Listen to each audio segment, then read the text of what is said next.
whenever I uploaded it, it all came through. So here we go. We're kicking things off. And so this is like in my mind, the official episode one, because we're doing what I hope to be the continued format of the show. Mhm. Um, so I guess I'll introduce myself. I'm Gordon, go by Vladimir the Badimir. I'm mostly on Instagram. Then I'll kick it over to Brett. I'm Brett Barnacle at Aegis Station on Instagram, and you are listening to the DIY Toycast. That's right. You have a title now.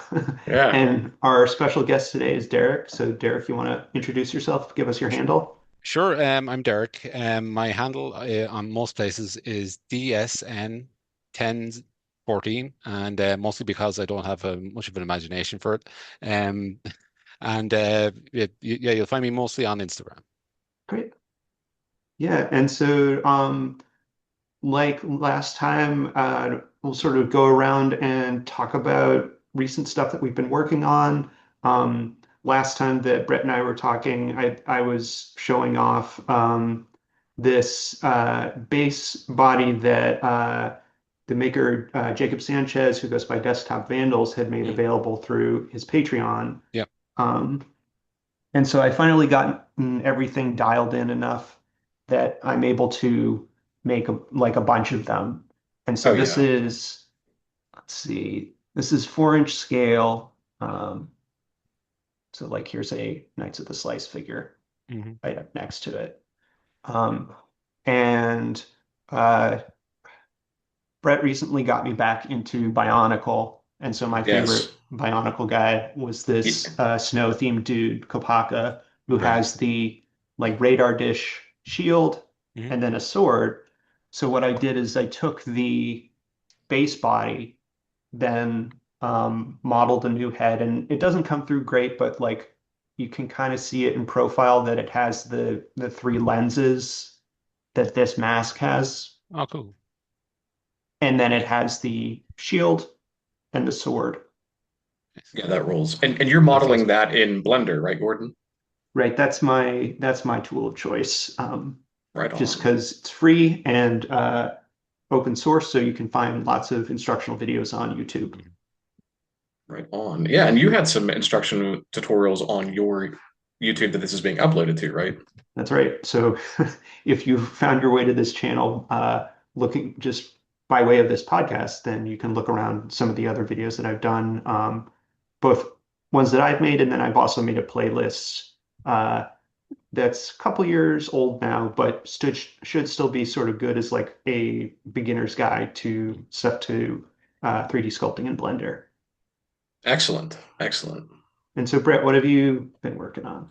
Oh man. All right. Well, to start off, we got this little fella. So this is Barney Bones, who's going to be he's going to be at 413 Indie Fest next weekend up in your neck of the woods, Gordon. But this is my spin on him at around 2 inches. So he's fully articulated with TPU limbs, like I like to do for my joints. Mhm. But a nice little pocket figure. So he's something closer to like what Glio's scale would be. And then still a work in progress. We're not done yet, but this is Orbix. This will be my Ooh. 6 inch robot. So he'll be my first foray into 1/12 scale. So he's going to have standard TPU joints like I like. And then he's going to have polycap feet. So he'll get full ball and socket movement on the ankles. And then that will be the same for his gun emplacement right arm. However, it's not finished yet, but it's why it's DIY, not DI done Toycast. But yeah, I'm looking forward to hopefully having a prototype, if not a couple ready for the show. But that seems like a lot to take on, right? A week before. But what else is new? Mhm. But yeah, so he's all this stuff has been modeled in Tinkercad because it is free and browser based and runs very well on most computers. With a little bit of cleanup with some sculpting in Mesh Mixer, which is also free through Autodesk. So, check those out. Great resources for the beginner if you're looking for sculpting. That's not Blender, because Blender can be a deep dive, but if you're looking for some help with that, obviously, like we discussed, Gordon would be the guy to talk to. Mhm. But that's what I got going on. Derek, what are you working with today? Unfortunately I didn't model anything. I've had to utilize Oh, you mean to tell me you didn't model a brand new figure 24 hours before our podcast? That's crazy. no, no, it goes even more further than that. I didn't learn how to model and then model Oh, anything in the last well, 24 hours. So, but I have been, I was lucky enough to work with Kenneth West, who is a treasure within our community. And Really? he was kind enough to model up a figure for me that was directly inspired by an old toy line from the 80s that was primarily a European thing. There was a little bit in Canada and some in the US, but it was made by Bluebird. It was called Manta Force, and he was kind enough to model this guy up for me.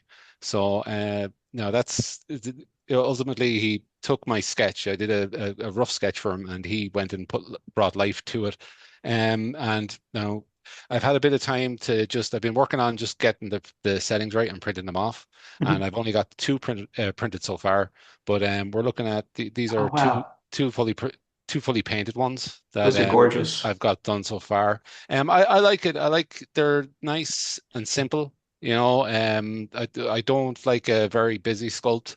oh yeah. And just going back to what I grew up on was Action Force and Manta Force and every kind of force.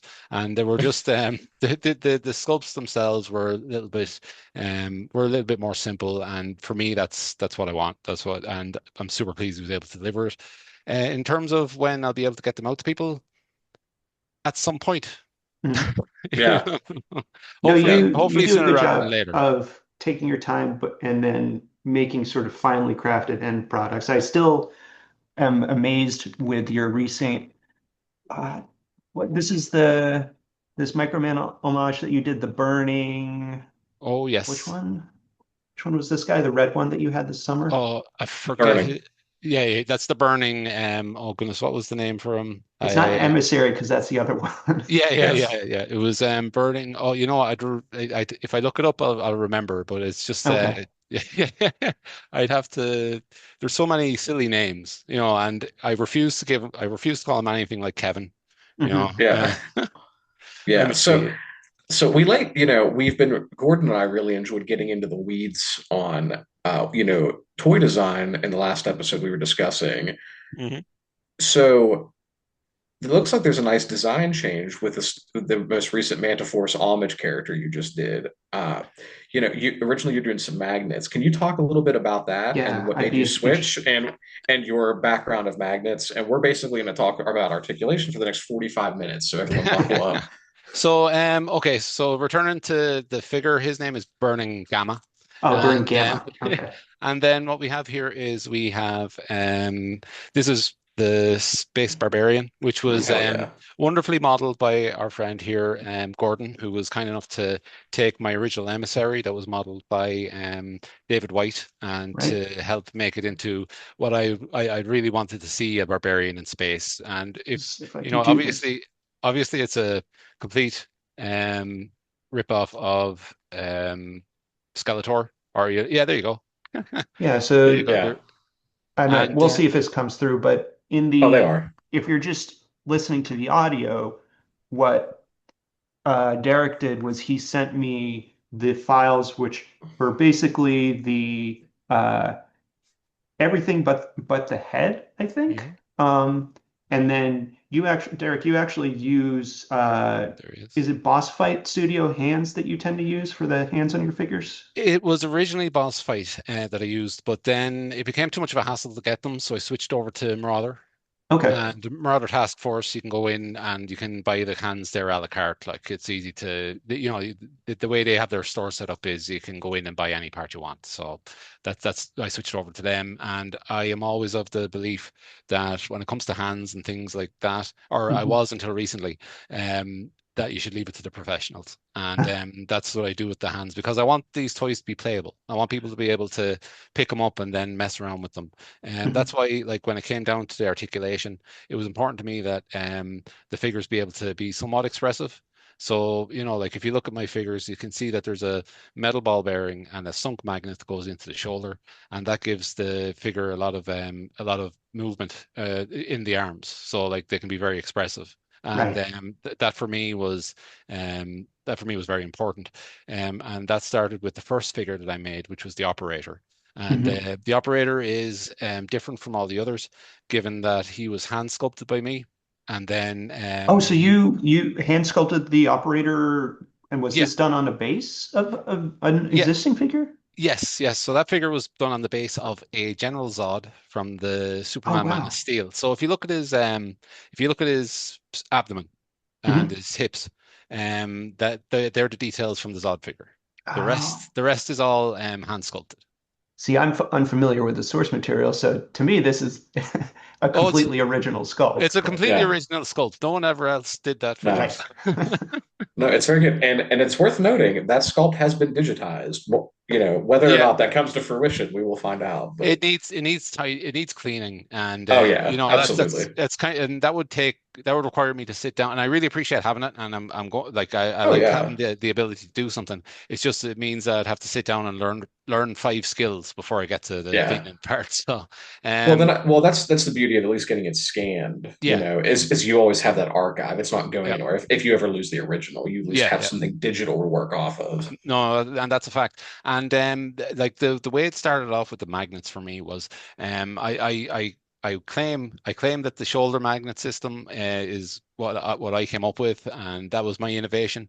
But the use of magnets, I and the reason that I kind of went to them first was because within the community that I have around me locally, one of the casters that we have is oh goodness, what oh goodness, is everything has gone Hy- for me today.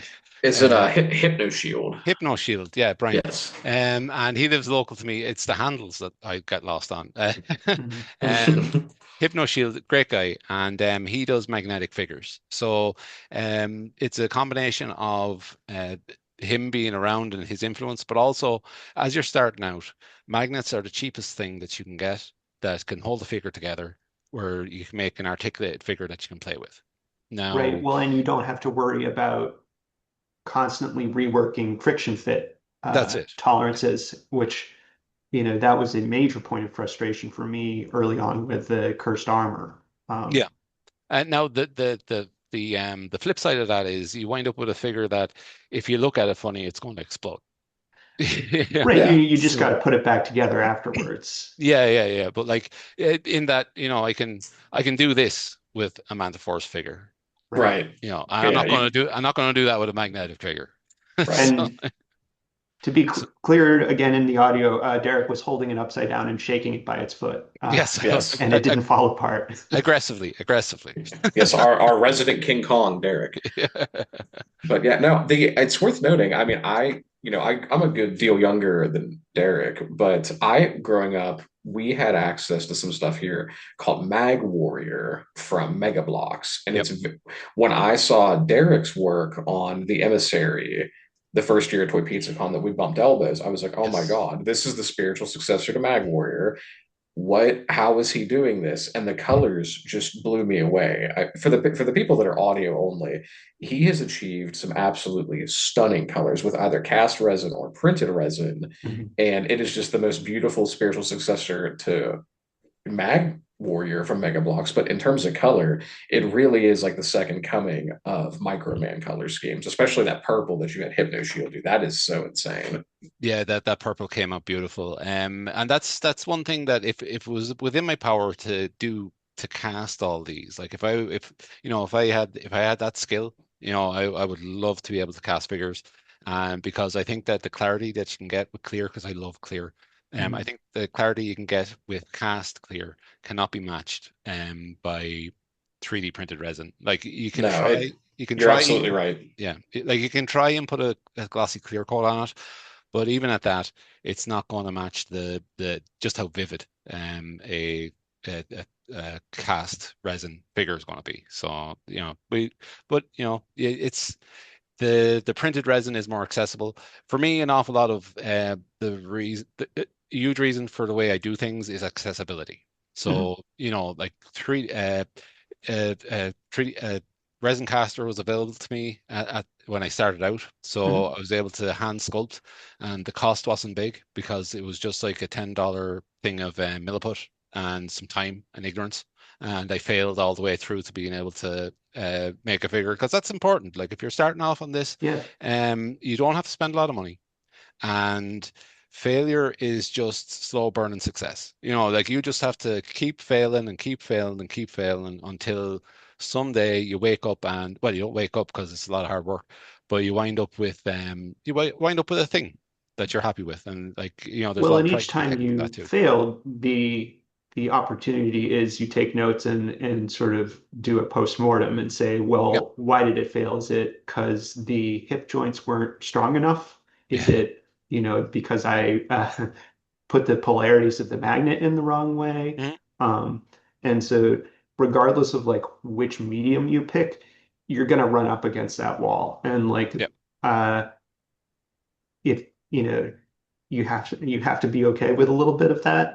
But if you're doing it as your hobby, like hopefully it's fun enough and That's it. like you want to make the thing enough that you sort of push beyond that initial barrier. Mm.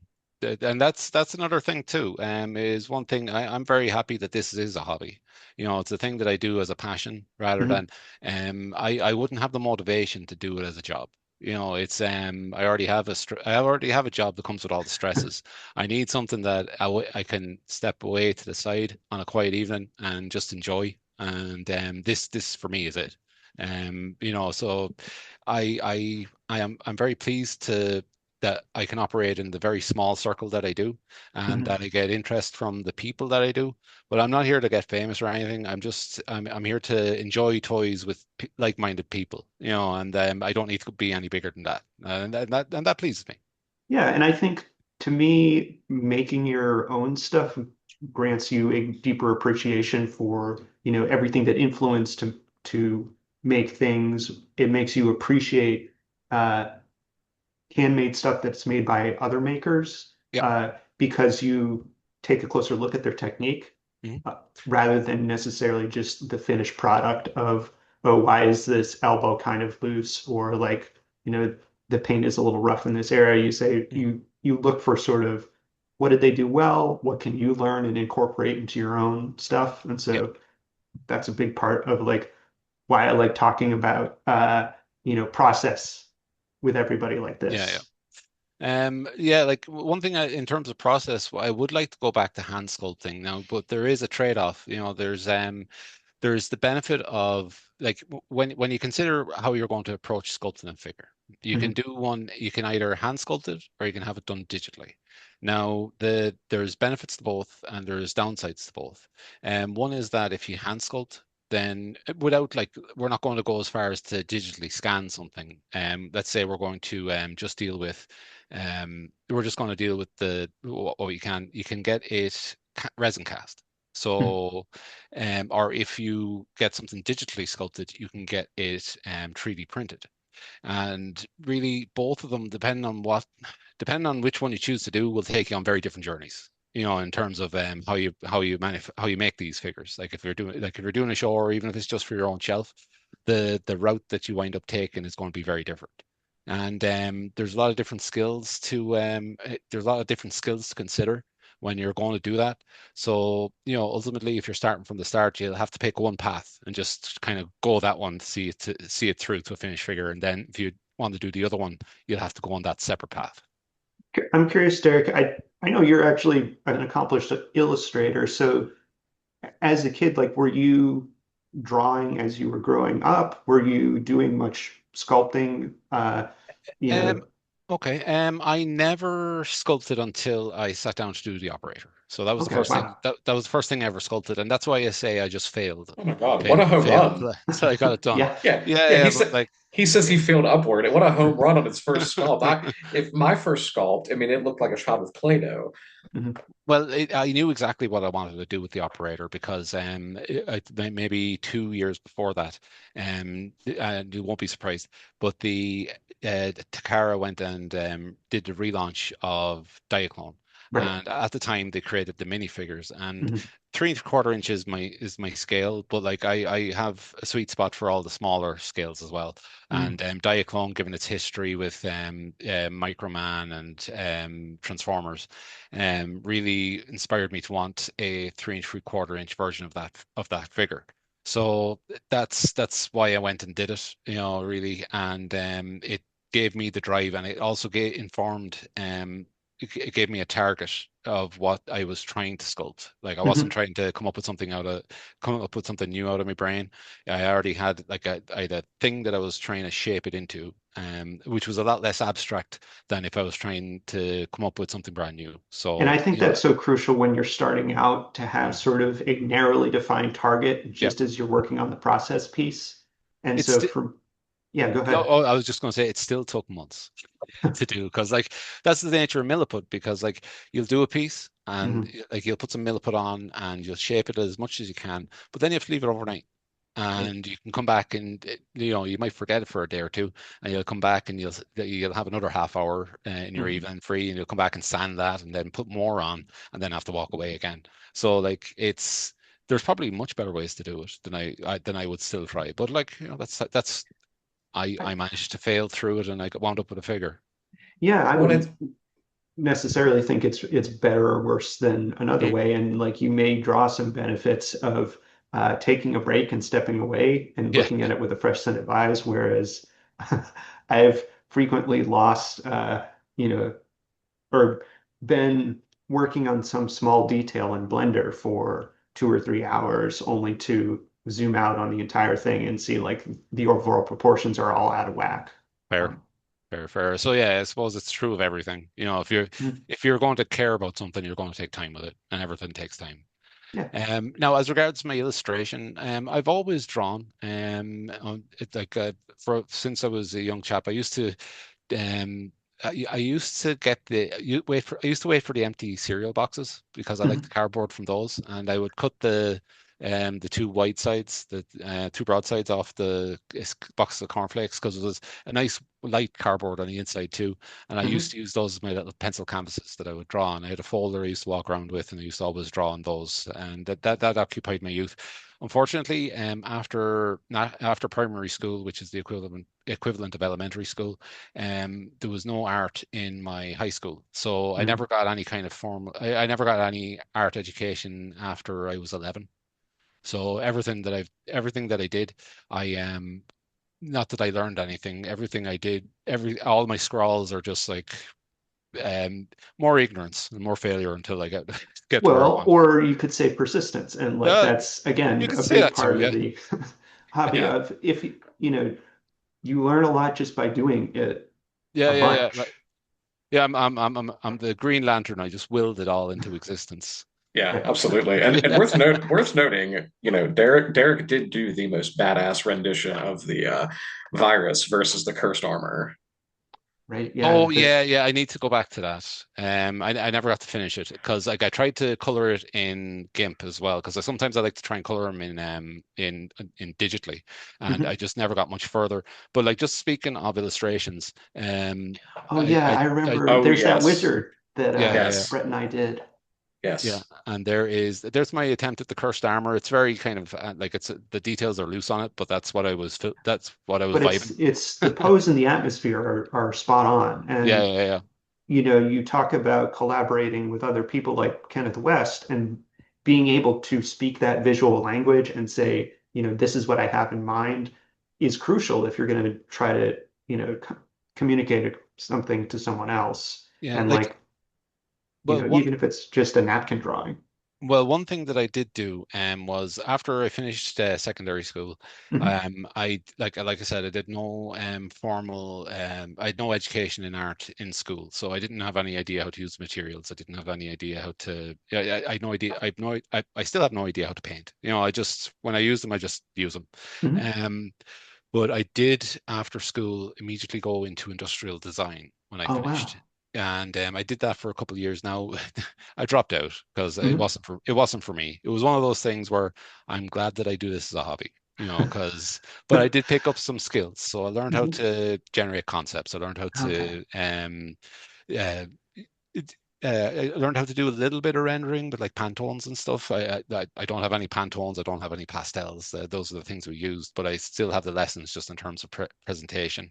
And I think that was it helped me just to kind of get me up to speed on my art. Though they would never, they call it was a business course. It wasn't an art course. So like we Hmm. didn't have any art classes, but we were expected to have concepts up on the wall and be able to present them once a week. The hope had been to be a toy designer, but like again, it didn't work out for me. And Well, except now you Well, are. I was going to say, yeah, yeah, yeah. except you absolutely are a toy designer and you are, also a master sketch artist, as we just witnessed by your diary of drawings. But, Uh, you're just not on one of Big Evil Hasbro's payroll. That's the difference. that's You it. actually you actually get to appreciate the form. Yeah, yeah. Like yeah, I love it. Like I don't like I didn't fit. I don't have a huge bill from college where I have to justify the cost of Yeah. a degree that I don't have, and I can do this at home and work is done and just enjoy myself. And I'm just looking for any other kind of examples of concept sketches. Like here's one here where I was thinking about like a bull for a Oh, yeah. there we go. So Brett and I looked at this Yes. before, and it was Yeah, an idea for like a rotationally molded like like uh, vinyl rotocast. yeah, bull that a person can drive. You know, because I think everybody needs a bull that robotic bull that you can drive. Like I mean, you could do Yeah. that very nicely as sort of an FDM print as well Yes. to yeah, yeah. get sort of the largely hollow piece. I don't think Yes. it's within, Join us, Derek. Join us in Flex Joints. Oh no, or I'm we there can with you. I've work. got a bunch of stuff that would work for flex joints. Yeah. Like I just have to find drawings of them. Mhm. And but like half the thing that I enjoy is actually the oh yeah, here we go. Well, this is the where Oh, there's the sorry. Manta Trooper. Yeah. Oh, dead on. Yeah, yeah. Dead on. Yeah. That's Kenneth West, man. Yeah. Friend of the pod. Saint Sin, Kenneth West, friend of the Yeah. pod. I think What? if you're watching this on YouTube, he's Circus Tense, I think. Circus Tents on YouTube and Saint Yeah, Sin everywhere else. right. Yeah. Like I'm just like while I'm here, I'm just trying to see if I can find some additional designs that I have that I would like to show off. Or And so I'm equally curious some too about the Milliput and then also your experience painting your figures. Had Mm, you done uh, tabletop miniatures? Like had you played Warhammer or other um tabletop games? okay, so when the second edition of Warhammer came out, it became available locally to us. So I'd Wow. never heard of Okay. it before, but What yeah. year is this? Oh, back in about I don't know, 92, between 92 and 94 Okay. Wow. ish. Okay. That would have been, well, let's see, 92, 94. Let's say more 94, 95. That'd put me maybe 12. So Okay. in around there. Mm. And I wasn't very good at painting them. I had a keen I mean, interest and I loved the magazines and the paint jobs that in the magazines, but right. I didn't really succeed at that time to paint very many. Um I think most children don't. yeah, yeah. If you're a child playing Warhammer, like you're not going to have a lot of success. No, You'll buy a lot of expensive models and then mm, paint them poorly, that's it. and then possibly move on. Yeah, Uh, now I could have been a little older. I could have been more 15, 16. Like we're going Fido a long ago. So things such as ages and so on and dates and years become mhm. a little more a little blurry. But let's say 90s somewhere and somewhere mid-teens. But still Okay. not very good at painting at that point.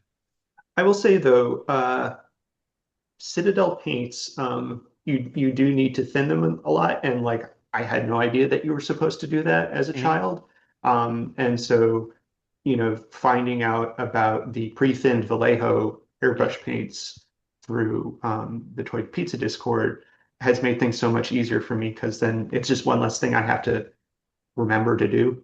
I don't know. Being honest, I don't notice much difference between either. Like I mean, they're both acrylic paints. yeah, and I like to like when I'm working with Citadel, I don't water it down, but what I do is I make sure my brush is moist, so that Okay. when it goes on, it'll go hopefully go on nice and smooth.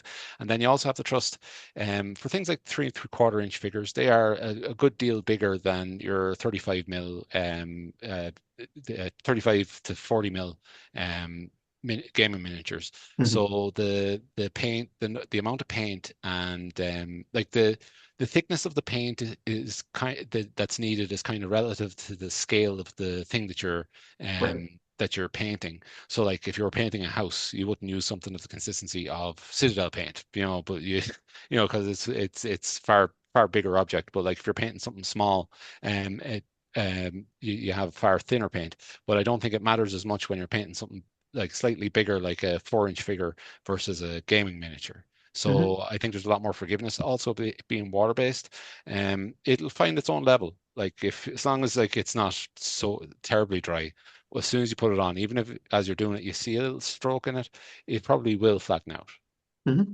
as it's drying. It'll figure itself out. I think often what discourages people as they're painting is they like there's always a fear of putting too many coats on, but people often don't worry about not putting enough coats on. So, the white on this figure Hmm. took me maybe, I think this is 4 coats Wow. Okay. like I put a primer on and then 2 coats of white, 3 coats of white after that. And that was necessary. But like again, if you use a wet brush, you're able to, it will even out. I will say though as well that as you start, when you put down your first white one, layer on it, you want to be, it's okay for your paint to be a little heavier then. Like not as watered down. Just get it on, try and get coverage, and Hmm. then for each subsequent layer that goes on top of that, it's add a little bit more water so that as it goes on, it becomes kind of a glaze, and that Right. glaze then covers over the thinner spots, That makes sense. and then to give you a level coat. And I actually do something even for my large FDM like cursed armor. Actually use like a Krylon or a Rust-Oleum spray paint, which tend to come out a little bit thicker, Mhm. and that masks some of the layer lines Yeah. in the FDM print. And then I'll do like a heavy base coat of like black acrylic to cover up any spots that were missed by the primer, and then go in with sort of the lighter like dry brushing coats or other Mhm. acrylic paint to pick out the details.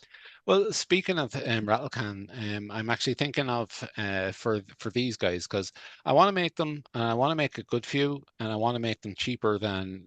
I want to be able to make them cheaper than the other figures Mhm. that I've made, and like I will say, like my figures cost what they cost because Right, it's you put the time in. yeah, it's time and materials because and like all of that together, just it costs what it costs. But with these, there's less that goes into assembling the figure.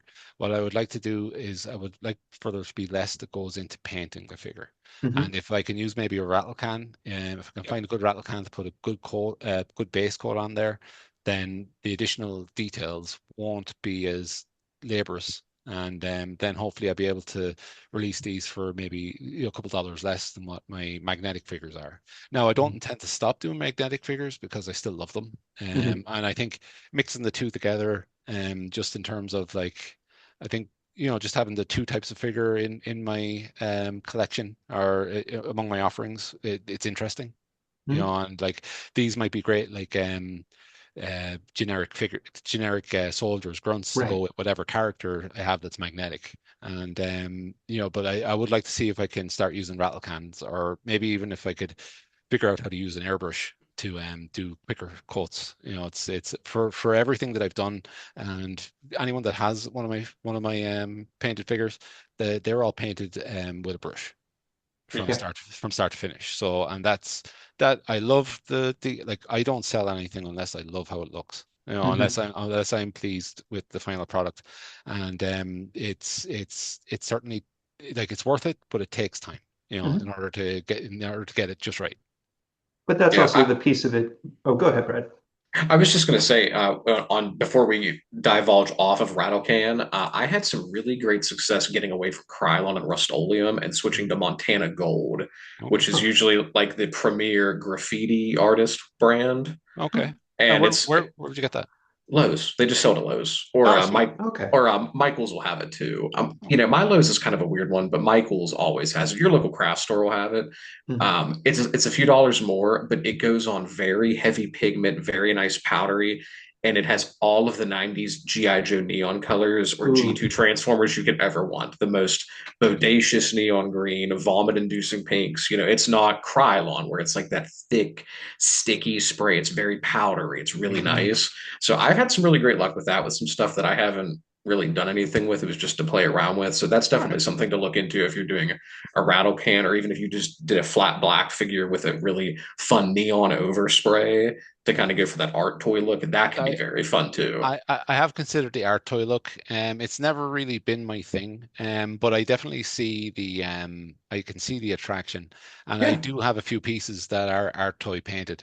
So I'm like, maybe I will try it someday, just to try, because like I wouldn't mind like if I painted it all black and just got it from one angle all red and yeah, another angle all that would yellow. be yeah, that'd be super sick. Yeah. But while we were on the topic of the newest figure, the Manta Trooper, I Mhm. don't know. I'm assuming that's his. We have a working name for him, but Yeah, if you have that, what is it? the name for him. Yeah. I have no name for him just yet. Manta Trooper is Okay. just. I was thinking Sidewinder. Okay. I like Like it. they're the Sidewinders.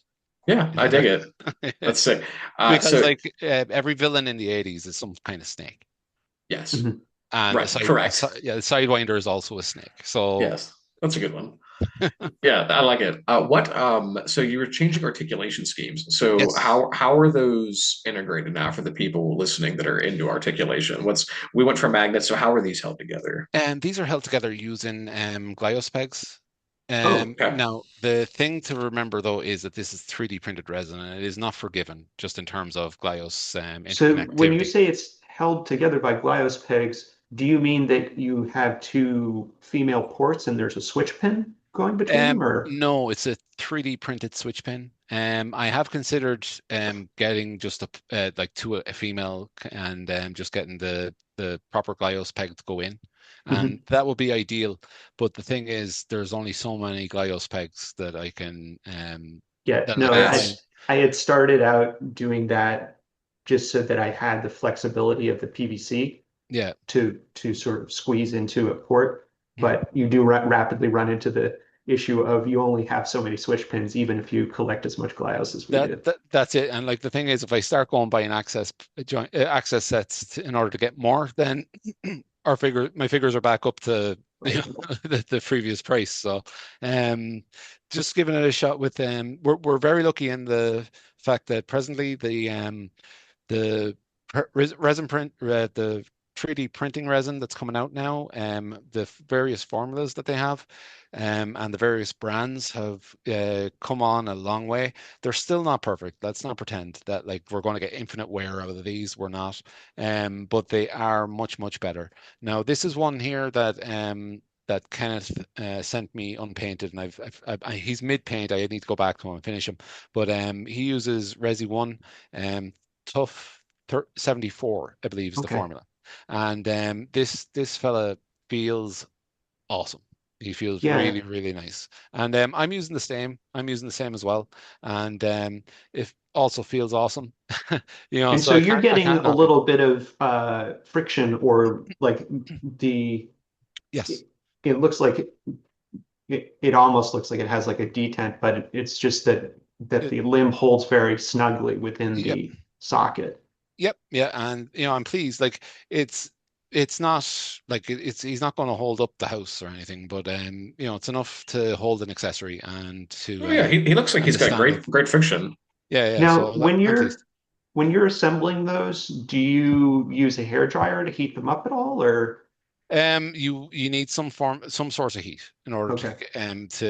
the resin itself has a certain degree of flexibility, but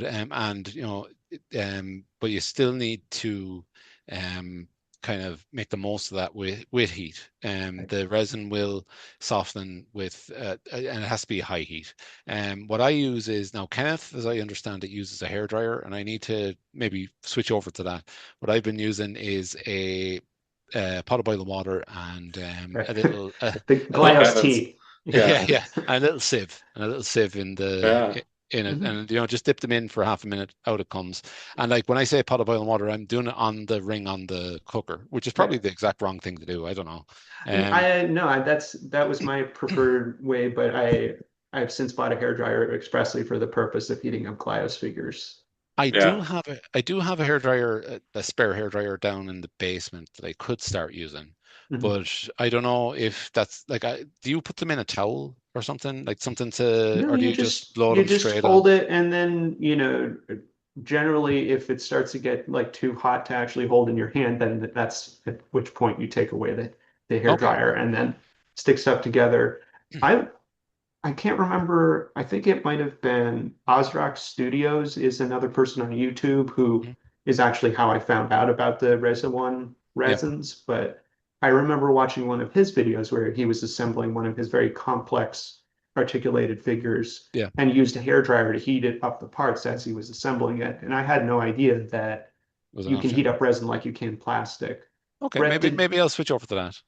Brett, Because I, did you ever like use that piece in like the dental stuff that you do to increase flexibility?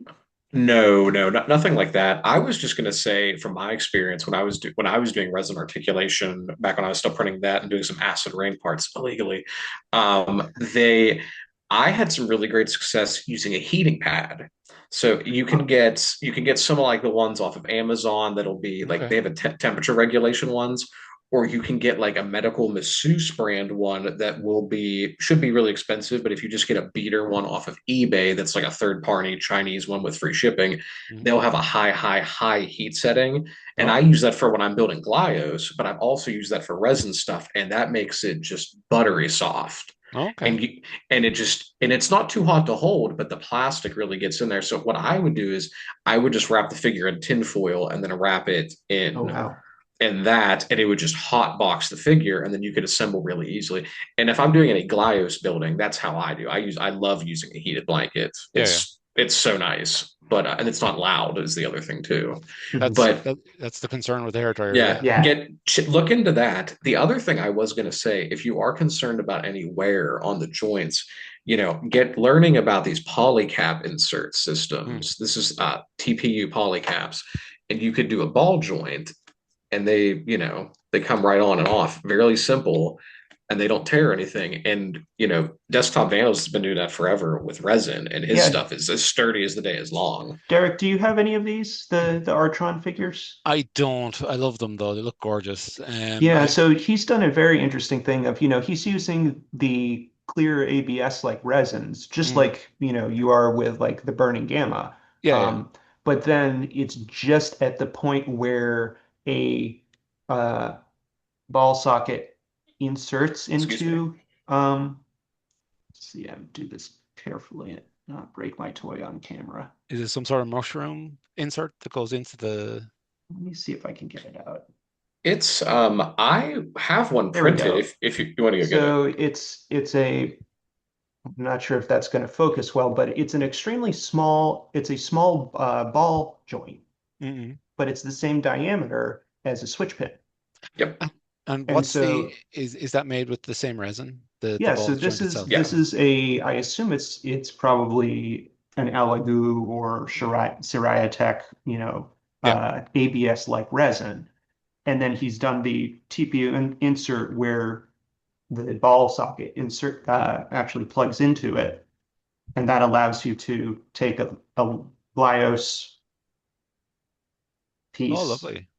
and And then set plug that that in. in. Oh, that's awesome. Yeah. I will actually give if we I don't we'll be on here we still got plenty of time, but Yeah. I'll about 3 or 4 minutes I'm gonna have a print finished for Orbix, and this will just be kind of an expanded view of that Mhm. assembly.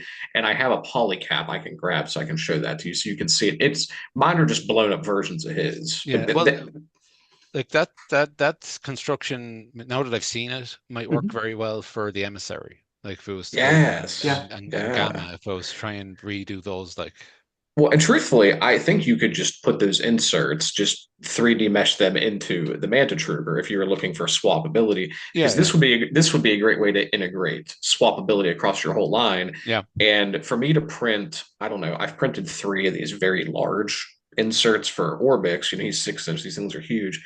I Mhm. think it's like 1.5 grams of material. It's nothing, it's Nothing, free, yeah. So imagine how small that would be at a 3 and 3/4 inch joint scale. So I wouldn't even really need to get engineering redone on the well, on the emissary, if we were to just we engineer a part and print a Right. part rather than doing the whole figure again.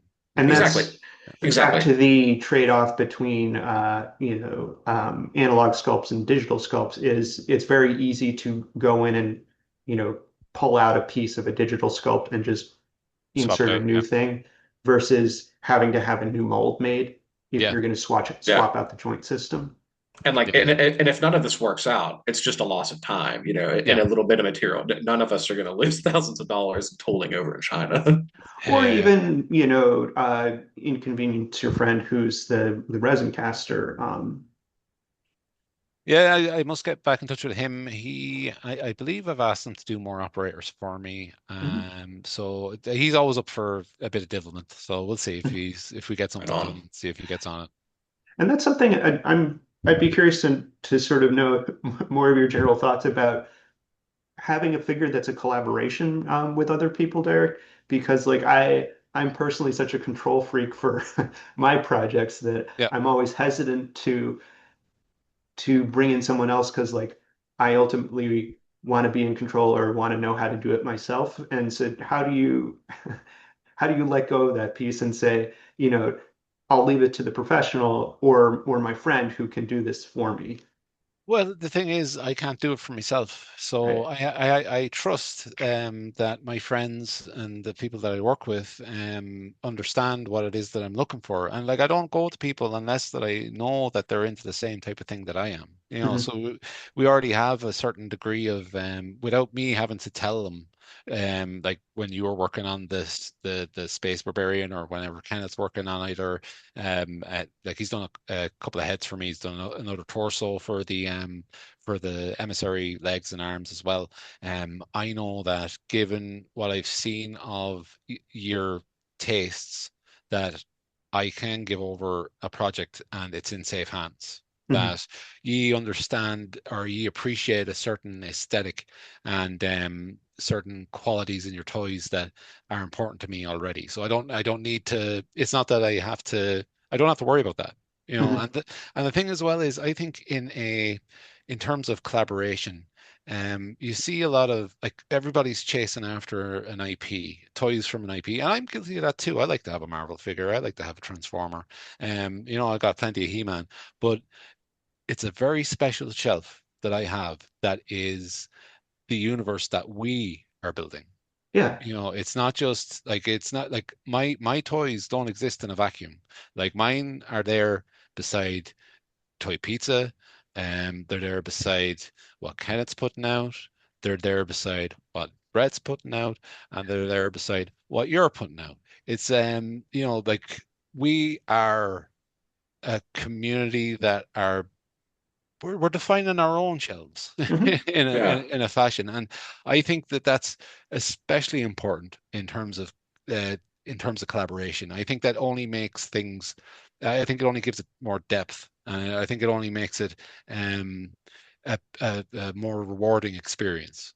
And as well as that, if someone's modeling something for me, I don't have to do Right. There it is. Yeah. But no, I think that's very succinctly put. It reminds me a lot of what Matt Dowdy talks about with Glios, especially when he talked with Jesse DeStasio. He would always say it's a round table we sit down to. Whenever Mhm. we talk about these projects, it's always a round table. And I think keeping that mindset's really important. Yeah, it's like they say about philosophy. No philosophy was ever born in a vacuum, Mhm. So Right. like this is Right. all everything's informed by everything else. And my collection, and it's growing. My collection and the requirements for shelving that I have are becoming more for indie toys and the ideas and the work of my friends Mhm. over like whatever Hasbro or Mattel are making. And that's for me, that's special and it's worth the money, versus um whatever crazy price they're putting on Transformers these days. Well, and I like to think that, our community of small makers, because we're all doing this at sort of out of our own passion for the thing, Mhm. that comes through in the end product. versus you being work for hire at a corporation where you need to abide by the style sheet. Yeah, yeah, and like I'm not trying to poo-poo on them either. Like I'm very guilty of buying figures. You know what, I may have done it today already. But the No, and thing I think is, you can enjoy both. And yeah, yeah, actually, in fact, my appreciation for the mass market stuff has shifted to now I might pick something up that I wouldn't necessarily be interested in the character or IP, but it's doing something interesting with how they've you know, used a very limited amount of paint and maybe a simple articulation scheme, and I say, oh, I could do that myself. yeah, yeah. So I'm going to get that figure and sort of, you know, fiddle with it, maybe take it apart, see what they're doing. No, absolutely, and yeah, I think there's a lot to be learned. Like obviously, the people who are making these things know exactly what they're doing. Mhm. In terms of our expertise, we're we and they're big, but like that doesn't matter either. So because we're having fun. Yeah, And yeah. that's all No, that that's what matters. all of this is about. Mm. Yeah, and I can firmly say the people that are working on HasLabs or Mattel Creations, I don't think they are having fun because I think a lot of those guys are very much just like we are, except they have to answer to a committee. We just have to answer to the credit card bill for materials we've ordered. Yeah, That's yeah. really that's the extent of it. Well, that Um, yeah, for sure. Like they're them paying rent. It depends on how well they can make Optimus yeah, Prime's hands. Mhm. yeah, I and don't get me wrong, I love Optimus, but I think I have enough. I think they've made enough G1. It's we can stop now. We can take 10 years off. Distance makes the heart grow fonder. I Well, definitely, you, I, I definitely had enough Optimuses, two Optimuses, maybe five Optimuses ago. Right. Like I mean, the ones that I've picked up, not the Mhm. ones they've released. Like the five Optimuses ago of my purchases, I have had enough of them. But it's Right. just force of habit. I keep going back. Yeah. You need to bring back more Beast Wars and more Pretenders, please. Oh man. Tenders. I'm ready. I'm ready for the second coming of Beast Machines. Let's go. Let's get those throwing stars ready. Let's get those birds that turn into a mortar. I want to see it. I want the cat-shaped car. Let's see that. Well, and the great thing is we can all do it ourselves. And so, Derek, you talking about with the initial figure, the operator of wanting the 4-inch Dionaut, you don't have to wait for Takara or Hasbro to do this for you. You can just Mm. do it yourself. Exactly. Yeah, and that was the thought. I was like, I'm just going to do it myself. No one else Mhm. is going to. It's like the Emissary as well. The original thought for the Emissary was that I really liked the Prime Masters that they did, or Titan Masters, whichever one it was came first, from the Transformers line. But I was very disappointed by the shells that they made. That Mhm. they were 2 inches tall. So I Oh had the yeah. Emissary made so you could store the little Prime Master figure on the back of it. So Right. that For pleased those me. of you looking at the videos, oops, there goes one of his arms, but on the back of Derek's emissary figure, and actually, I think the same one is on the Barbarian, possibly if he's It still is, yeah, the around Space here, Barbarian. because it uses the same torso, Yeah, but you can plug in one of those Titan Returns uh, yeah. heads into the back of it. I love that for a detail. It's just like it's a fun thing. I should have made a cat for the back as well, like a plug, but it don't bother me. And those Titan Masters are still available enough. You can Mhm. get them second Yeah. hand that if you wound up with one of my figures, you could still arrange to pick one up. And anytime at a show, I always make sure that I have a couple of the carded ones I picked up at Five Below to Mhm. sell as well, just so that people have complete ones. And then just in terms of the operator, and like I wanted the pilots from the Diaclone. The thing is, as well, like if you go to any of the stores, you'll find lots of vehicles that you can turn into any franchise you want. So this is like one that's in Ollie's now for 2.99. That's from the Black Panther or Wakanda Forever. And I took Oh, off, okay. like I've already taken off parts of it, but like it's the perfect fit for. It would fit a Dionaut perfectly, and it Uh-huh. would be a great Diaclone inspired vehicle. But like it's going to be a fine. Oh, Oh Um, that's yeah. great. Yes. what a fantastic fleet vehicle Yeah. that costs less than a soda. I mean, it. Oh, God bless Ollie's. I'm a four-star general. How are you? No. Sign up today. This episode is sponsored by Ollie's, the Ollie's Army. Get your credit card now. Yeah, yeah, yeah. They've got me. Well, like depends. They get me in seasons.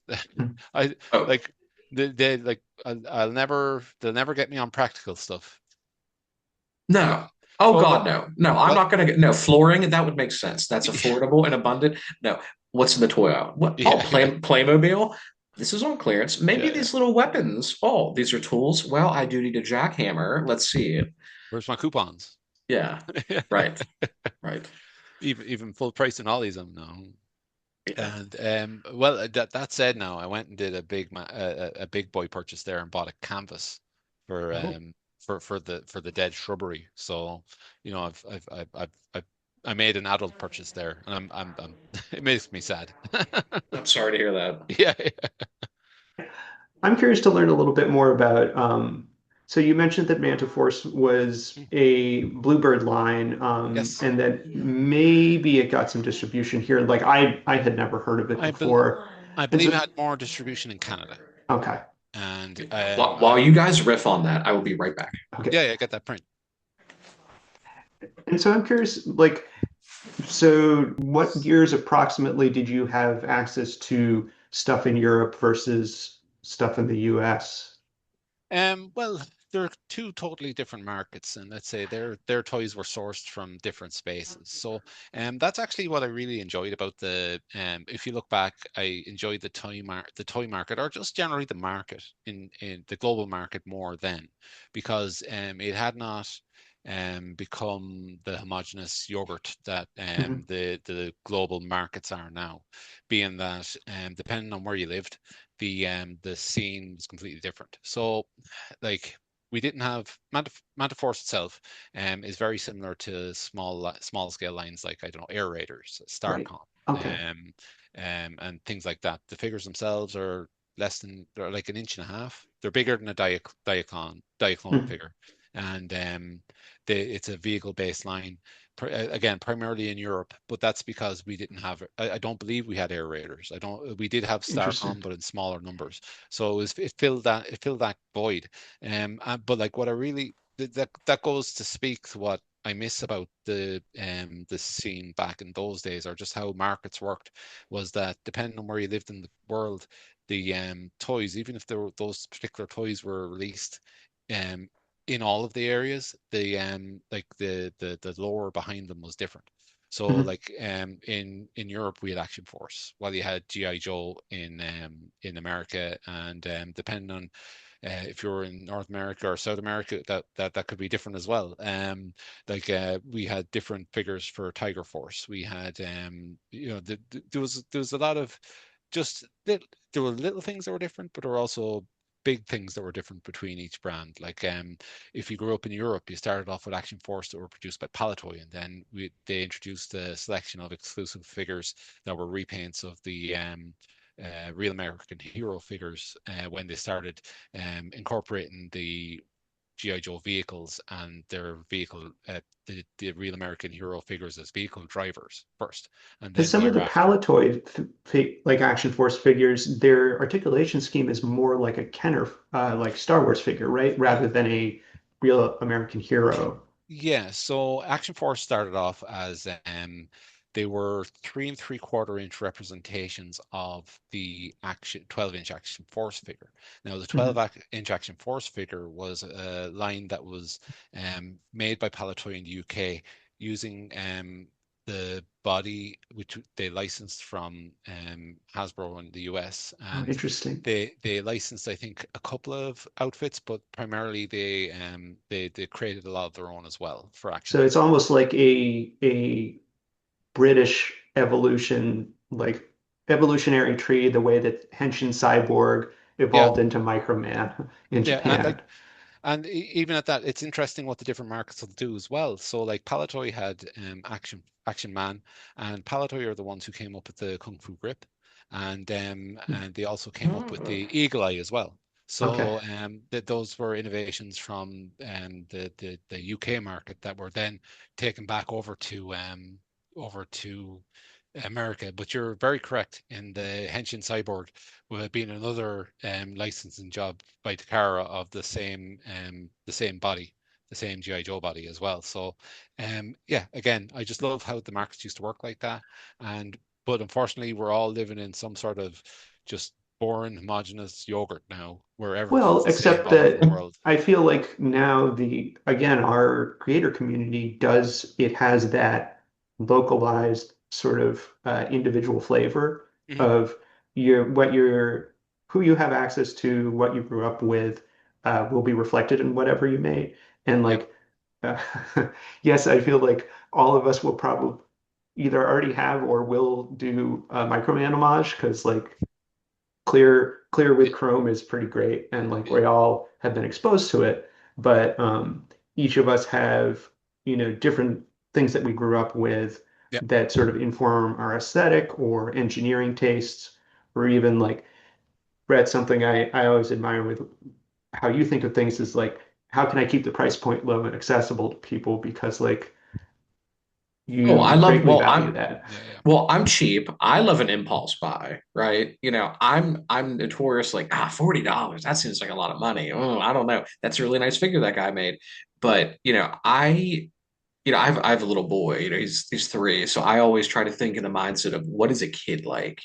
Is this something I can give to him that will pass the Carter test? Will it be able to be tossed around, beat up, and still be affordable?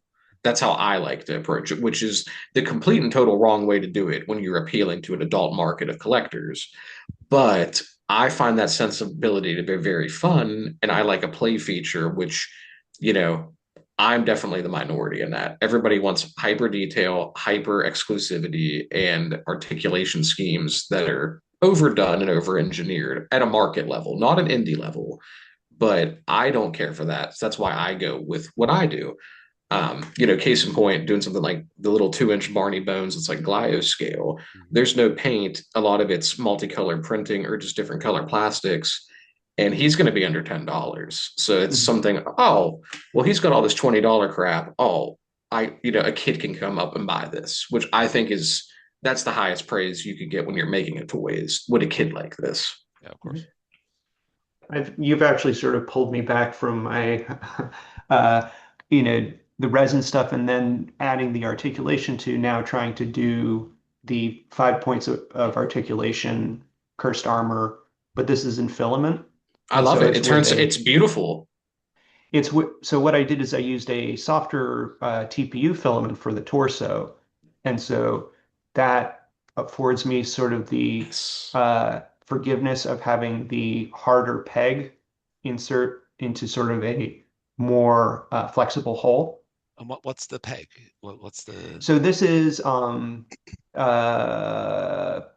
just the regular sort of rigid filament that we use is on it like most of our stuff. is it like a Glyos peg or is it Yeah, so it's measured to be about that diameter. So let's see. I think, well, take one of the arms from the Mango Skull. This is Toyfinity's guy.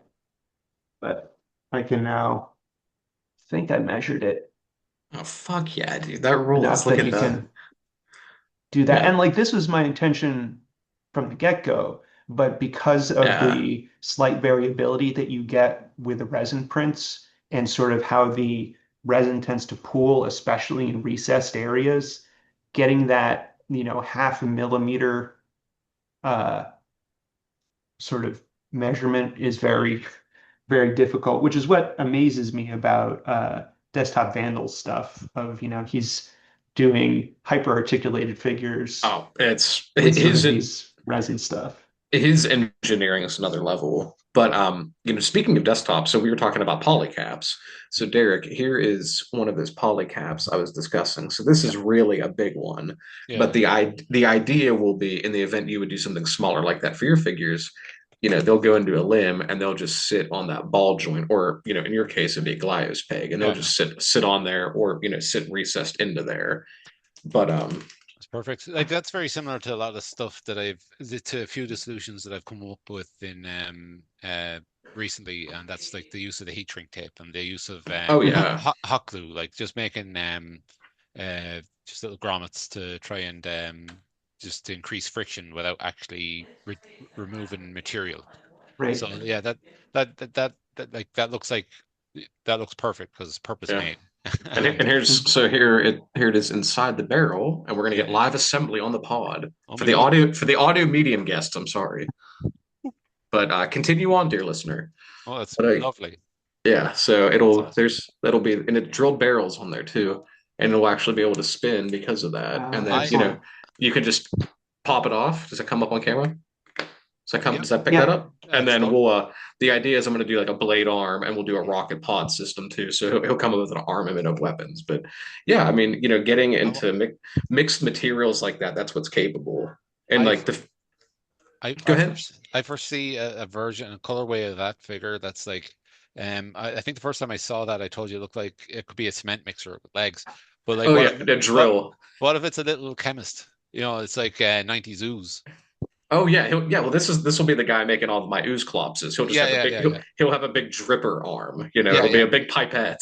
yeah. I like that. I like that. Or you That'll could be it could be a big fish bowl. Maybe a fish is driving it. oh, I like that. Yeah, yeah. I'm still working on the eye kit. Yeah, yeah, yeah, That's yeah, yeah, catch. Tune in to episode 3. yeah, yeah. No, that looks awesome. And I love the job he did on the lower legs. The because Oh, like the other limbs I can see, and the cannon arm is fantastic, but yeah. the lower the shins are really nice. Well, it's fun because the shins, I'm getting reuse on that for the upper limb too. Oh It's the same yeah. one. So Yeah. I'm keeping the left arm is going to be the same for as the Yeah, Bloxor that's arm. your block sword, yeah. So for the people that aren't familiar, Bloxor was my first articulated character. He's a cube with a machine gun and a set of arms and legs that move. Very standard 1950s sci-fi robot. Very very Votoms, very basic. But Mhm. yeah, I tried to reuse that limb as I that lower arm as I could in the event I wanted to reuse some of the blocks or accessories I had used in earlier renditions. Oh, that looks awesome. Thanks, man. And yeah, like I'm very curious to see those sockets in person. You know, just to see Oh, what feel them. I'll print some off and just send them over to you. I got mail to go out tomorrow, so maybe I can get some rent off tonight. If not, I'll get some out before I head up to go see Gordon. Oh yeah, no worries. We'll figure that out. There'll be no rush. And Gordon, I had already spoken with Brett about potentially printing the Manta figure in the Sidewinder in Mhm. on an FDM machine. Yeah. And to see Oh, in your it's coming. It's on my oh no backlog. I promise. I have no the files ready. I dig it, but like looking at the cursed armor there done in FDM, I am quite encouraged by that. That just in terms of what can be done. It's incredible how much so really what's uh makes a big difference on the FDM printers is how you orient your print. Hmm. And so even with the nozzles that is standard, which remind me, Brent, is that like the 4 millimeter It's that's usually the standard four. on? Yeah, their standard 0.4 millimeter. Yeah, orientation really is everything. Right, because you can drop, so on the Z-axis, so if you say you had the head seated on your build plate where the Yep. chin was sitting on the flat of the bed, and then it's sort of working its way towards the crown of the head. If you have it oriented up and down like that, you can set the layer height Hmm. to 1 millimeter, so a much, Stronger. higher resolution Yeah, yeah. than would be given just by if it was oriented sort of lying on the back of the head. Okay. And so sort of the more that you make use of the Z-axis, so particularly for like the torso on the Yeah. armor, because I have that like little face that's sculpted into the front of it, or like the belt buckle, Yeah. by having those sort of be sculpted on the Z-axis, I capture more of the detail that's in the original sculpt. Rather than if it was coming from the back going through to the front, you'd wind up with a lot of like Right. little islands. And like I usually, because I'm impatient, I always want my prints to be done the fastest, so I always lay them flat. Yeah, But that's a something resin I've habit. learned from Brett is that no, you actually want to either do them at the 45-degree angle Mhm. on the resin printer, or just do them straight up and down on the FDM printer to kind of maximize the amount of detail that you can get out of them. Well, that's awesome. But like the part of it for me is I do want to make figures for cheaper than I have been, and I think that if I can have success Yeah. with FDM with the Manta Trooper, then that's what I'm going to be doing. Mhm. And Kerry here at home was looking for an excuse just to buy a FDM printer. So, if that worked out, I'd have a reason to look for one that'll do multiple colors. You call me. I'll tell you everything you need to know. Yeah, yeah, yeah, I But bet. I got everything ready. I'll send you the link right now. Yeah, yeah, I bet. It's a shame I'm not a salesman for them. So Honest to God. But like I think that this like a figure like this in this kind of deco would be Mhm. very achievable. It's like Yeah, it's just two colors. and well, yeah. I remember when I was doing my stuff in resin, like again, because of material costs and time costs, I wanted to try to recoup more of that. And so Mm, the prices of the figures ended up being higher. Whereas yeah, I'm perfectly fine charging, I don't know, $15, $20 for something like this yeah. because it takes maybe 2 hours to print it, and then Well, another 30, 40 minutes to paint. and then you're not as worried about people breaking it either. Right. Yeah. Like I think that ultimately the finish that you're going to get on a resin figure, That's the one thing. Yeah, once carefully painted, yeah, once it's the carefully painted, surface feel too yeah. is something nice. And like I I think on our first episode that we did, Brett, you were mentioning what's the vapor treatment that David and Ben would use on their stuff? Poly Uh, Smooth. It was Yeah. Poly Smooth vapor bath, and the material was also called Poly Smooth. And I believe it was a mix of ABS and some type of styrene, which caused that. But again, I'm not a chemist. I don't work for Polymaker, so But that stuff's been discontinued since pre-pandemic. Okay. So for the life of me, I don't. I finding information on it, I'm sure is out there, but yeah. for our listeners at home, this is arcane lore. No one actually is to know this. Well, Well, and I like know. in my mind, like the Manta Force figure, I think like a combination of production methods could be helpful in that Right. I could print off one in resin and Mhm. use that to make a character, maybe different head on it, go to town on the paint, and then like I could use the FDM to print like the grunts, the and Absolutely. And I think once I get back from 413 Fest and I can sit down and give the Sidewinder the attention he deserves on the FDM, mhm, I think you're going to be kind of astonished at what is achievable. yeah. I think you'll be like, oh, holy shit. But Mhm. in terms, and we're really getting into the weeds on production in a garage, but when you do sit down to do these, you have material changes between, like say layer 50 is where the boot will go to start going to the leg. Mhm. And we'll have the boot be color A and the leg will be color B. There's going to be a filament change there, which will be a color shift. Yeah, So yeah, you have to do a purge, and that will expunge the material. It'll trim it, expunge the old, and it can be wasteful. yeah, But if you do 10 of them, say we do 10 arms instead of one arm, yeah. well, it's still the same amount of material being expunged every time. So what you run into is it's much better to bulk manufacture on the printers that way.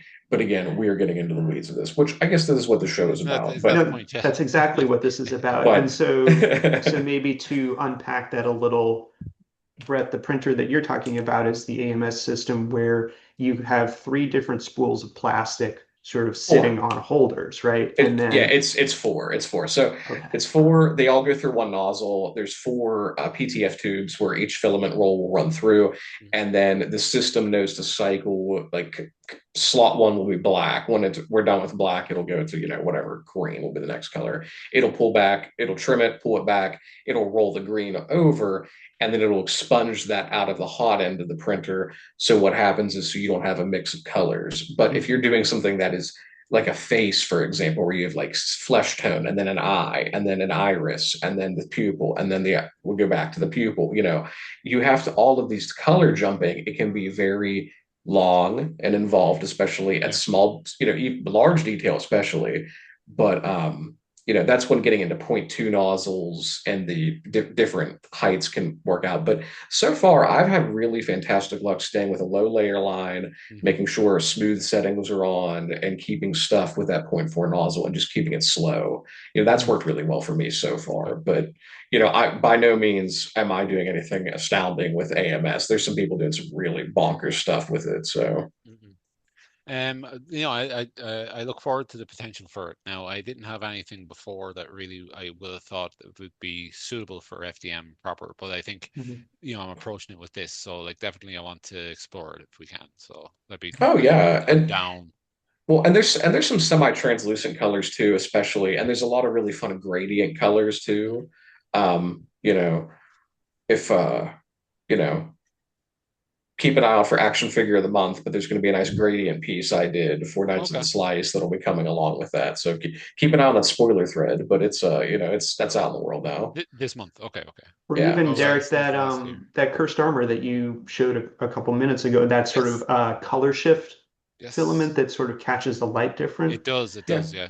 That's a like that would be a great one for, I don't know, like a stealth version of the Sidewinder or Yeah, no, something. for sure, for sure. No, like I do look forward to all of the various material options that are and effects options that you can get with the various FDM spools. So like Mhm. I love all the I love all the gradient ones, like this one here. Oh Mhm. yeah, I love a gradient. I love a Yeah, multicolor. but And I I think it's an interesting aesthetic like design problem to how little like different paints can you apply to something and still have it be a compelling figure. Yeah. Well, and especially, in the terms of you doing something with the Sidewinder that's like a trooper, I think I always go back to 90s G.I. Joe and think camouflage or color change. And when you get into those, that's a great way to alleviate that problem of, oh my God, how am I going to do a pattern? Well, it's in the material. You don't have to worry about it. yeah, Right? You yeah. could just do paint on the face and not Yep. even have to pick out the details, just do a flesh tone and maybe a wash. Mhm. Yep. Well, the thing with FDM print and I'm kind of against washing FDM prints because Right, that's like true. It does get into It does that. get It the does layer get into the lines, layer yeah. line. yeah, Yeah. like we don't want there to be layer lines, and the layer lines that are there, they're really super fine. But Mhm. I Yeah. don't think they're not fine enough that they'll escape a viscous liquid. And Not so yet. is Not yet. the head on the Manta Trooper or I mean Sidewinder, is that a separate piece or is Yeah, that so if it's a separate piece you could do I, a batch of resin heads, I which is could, but actually I'd have to color match then whatever plastic oh right, the yeah. All FDM is right. printing. Now we're getting into the weeds again, and we love this. Yeah. What if, hang on, let's go. Brand new sculpt. Kenneth did a fantastic job. What if we go in and just hack it up completely and ruin all his beautiful work? Oh yeah. And we make the face removable, and you could print that in a flesh tone. Oh yeah, for sure. And you could just do that as an insert. Mhm. That would kind of like how Hasbro did with some of those Black Series Endor Troopers. That Yeah. might be a compelling way because you already have the other one with like the face shield, right? Yeah. Yeah. Yeah. So that might be a fun way to get around paint because then if you're going to go FDM route, I have different flesh tones. I can just print, oh, here's a bank of 50, Caucasian skin. Yeah. Here's this, Nice. here's these, go nuts. And then you don't have to worry about that. Yeah, like even But saying it's that just a now, thought. in terms of color separation, like maybe if we were to go hacking and slashing at a figure, we could hack and slash all the parts that would be different colors. Mhm. So that once they're printed on a monocolored FDM printer, it's just a matter of gluing them all together in place. There's work involved in that, of course, but like, there's work in getting out of bed. But Yeah. that's you had done some of that with your Barney Bones figure, right, Brett? For like the black inserts of the eyes, that's just a separate piece that you glue into the socket. Yeah, Mhm. yeah, exactly. So if we look at him here, those are separate pieces. Now the belt on the little one, this is AMS. So all of that color on the belt and the buckle, that is all one single piece printed. The bigger ones are multi-piece assembly. So they're three pieces and I assemble them. But everything here is monocolor except the torso. Mhm. So those are just separate pieces. But if you look at, like, here's a bigger version of him that I have. There's the skull eyes, and they're completely missing. I haven't printed them yet. This is just a prototype I had floating around. Mhm. But on this one, the only MS would be the gum sole shoes on these sneakers. But and So then on Azon, who is, he's still a work in progress, but Mhm. his eye kit, that is a secondary piece I glued in. okay. Very So nice. something like this, I think, would be a great way to achieve different colors and flesh tones for the Sidewinder, if that's something you're looking to do, Derek. That's a great option. Definitely worth thinking about, if especially if we're like And it's getting out. cheap and it's efficient. Oh, I like both those things. I do. I'm fond of those. Yeah, yeah, yeah.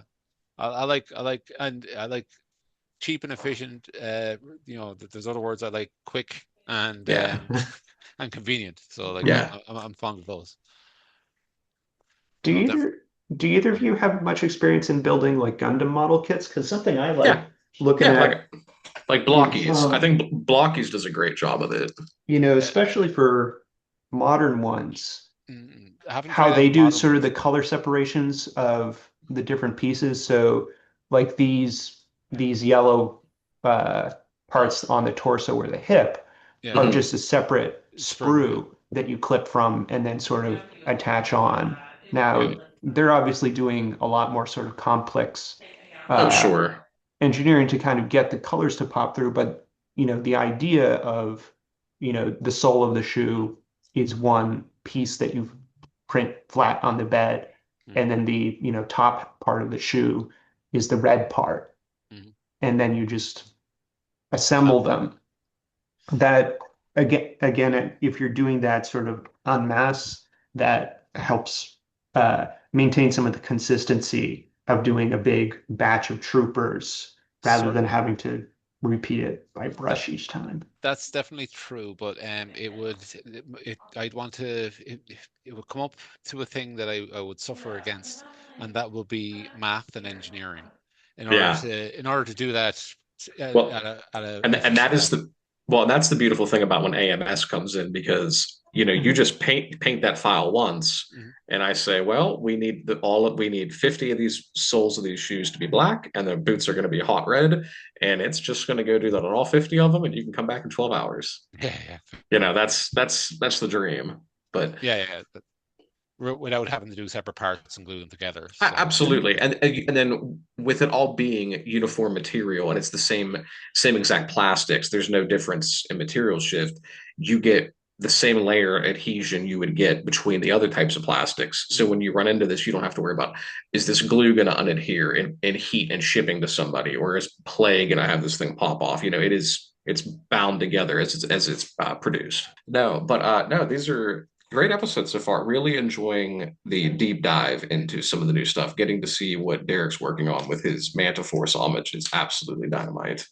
Yeah, it's nice not having to only be able to do this once a year. Oh Although I yeah. will say, like, I think us having been able to meet in person and sort of hobnob definitely helps with, I don't know, providing a base level for these conversations or doing collaborations with each other. Of, I feel like I think it was Matt in one of his conversations with Jesse, like talking about sizing people up, uh, and like whether or not he'd be willing to like work with them as a Gaios maker or on creative projects. Of it definitely helps, seeing someone at a table at a convention to kind of get a read of them, because people will come across very differently in person than they might online. Oh, absolutely. No question about that. No question about that. But yeah, I mean, I think, that is one of the benefits of getting up and going to pilgrimage at Toy Pizza Expo. The Yeah, Toy or Pizza, whatever your local con is, where there's sort of makers to be found. right. Right, absolutely. Yeah, the in person, I don't think there's ever going to be anything else that can replicate it. All right, he's back. Everyone be quiet.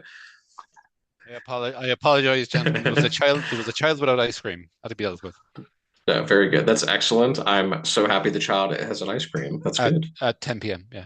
Well, we're just here for big diabetes. So, Yeah.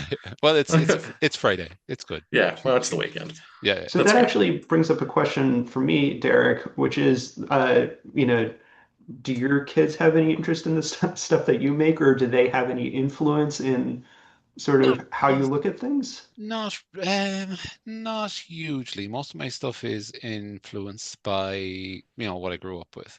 Yeah, The like my kids are girls, right. so I don't like girl things.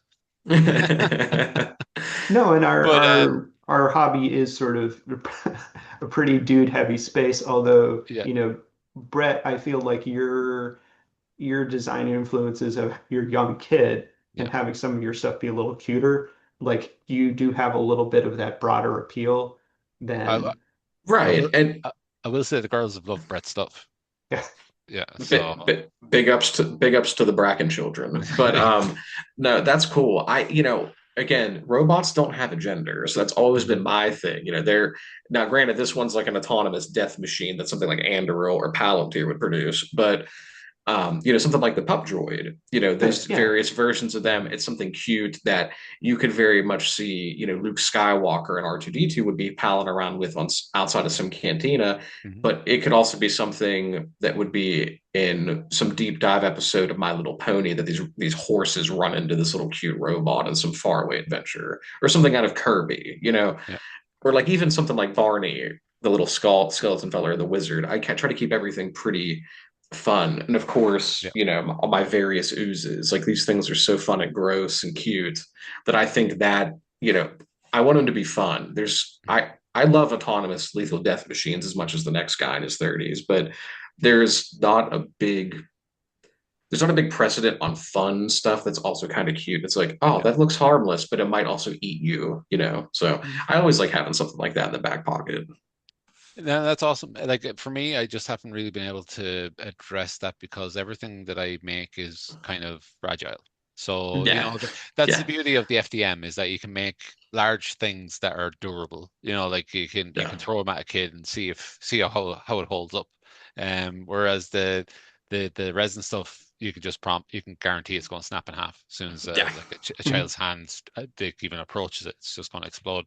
So, I think yeah, your material choices definitely lends itself more to the type of thing you like to do.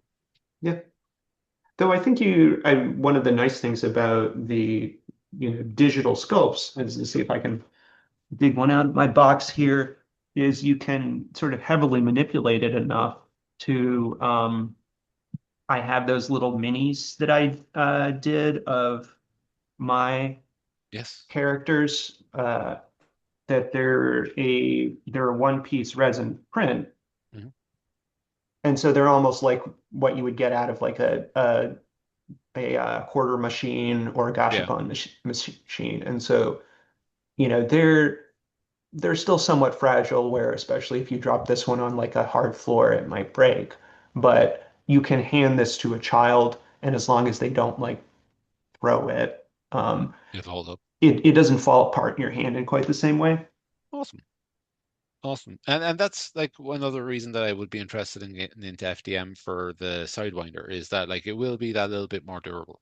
Hmm. Like it's not going to hold up to a lot of kid play, but like I trust it in the hands of a child more than I would a resin piece. Hmm. Well, and on terms, with FDM, with when you're doing SLA resin printing on an Elegoo or a Saturn, or any of Yeah, those yeah. systems like a Mars, you're stuck with resin, Mhm. resin, and resin, Yeah, and all of the subsystems of it, whether it's a Soraya Tech, not or like a 95A soft gel type TPU material, yeah, that it's still a resin. yeah. When you get into FDM, you have carbon fiber, you have PETG, PCTG, PLA, TPU. I mean, the sky's the limit. ABS, even if you have ventilation. So some of the stuff, if you're worried about, if you really want something playable, we can look into stuff like PETG. That if you've seen all those dummy 13 figures, that's usually what they're done out of, and they're very durable. Mhm. And especially if you would go a TPU socket route, well, you're not going to have to worry about friction and wear on those joints. The only thing you have to really worry about wear will be the thumbs. But Mhm. hey, we've all had a Leonard core figure. We know what a broken thumb's like. Well, and the nice thing We'll get about by. having an FDM printer too is they're a lot faster. So if you break a Yeah. thumb, you just run another hand, and Yep. that's 8 minutes. Yeah. Oh no. Oh no. Another hand. I guess I'll make two next time. Yeah. And Nice.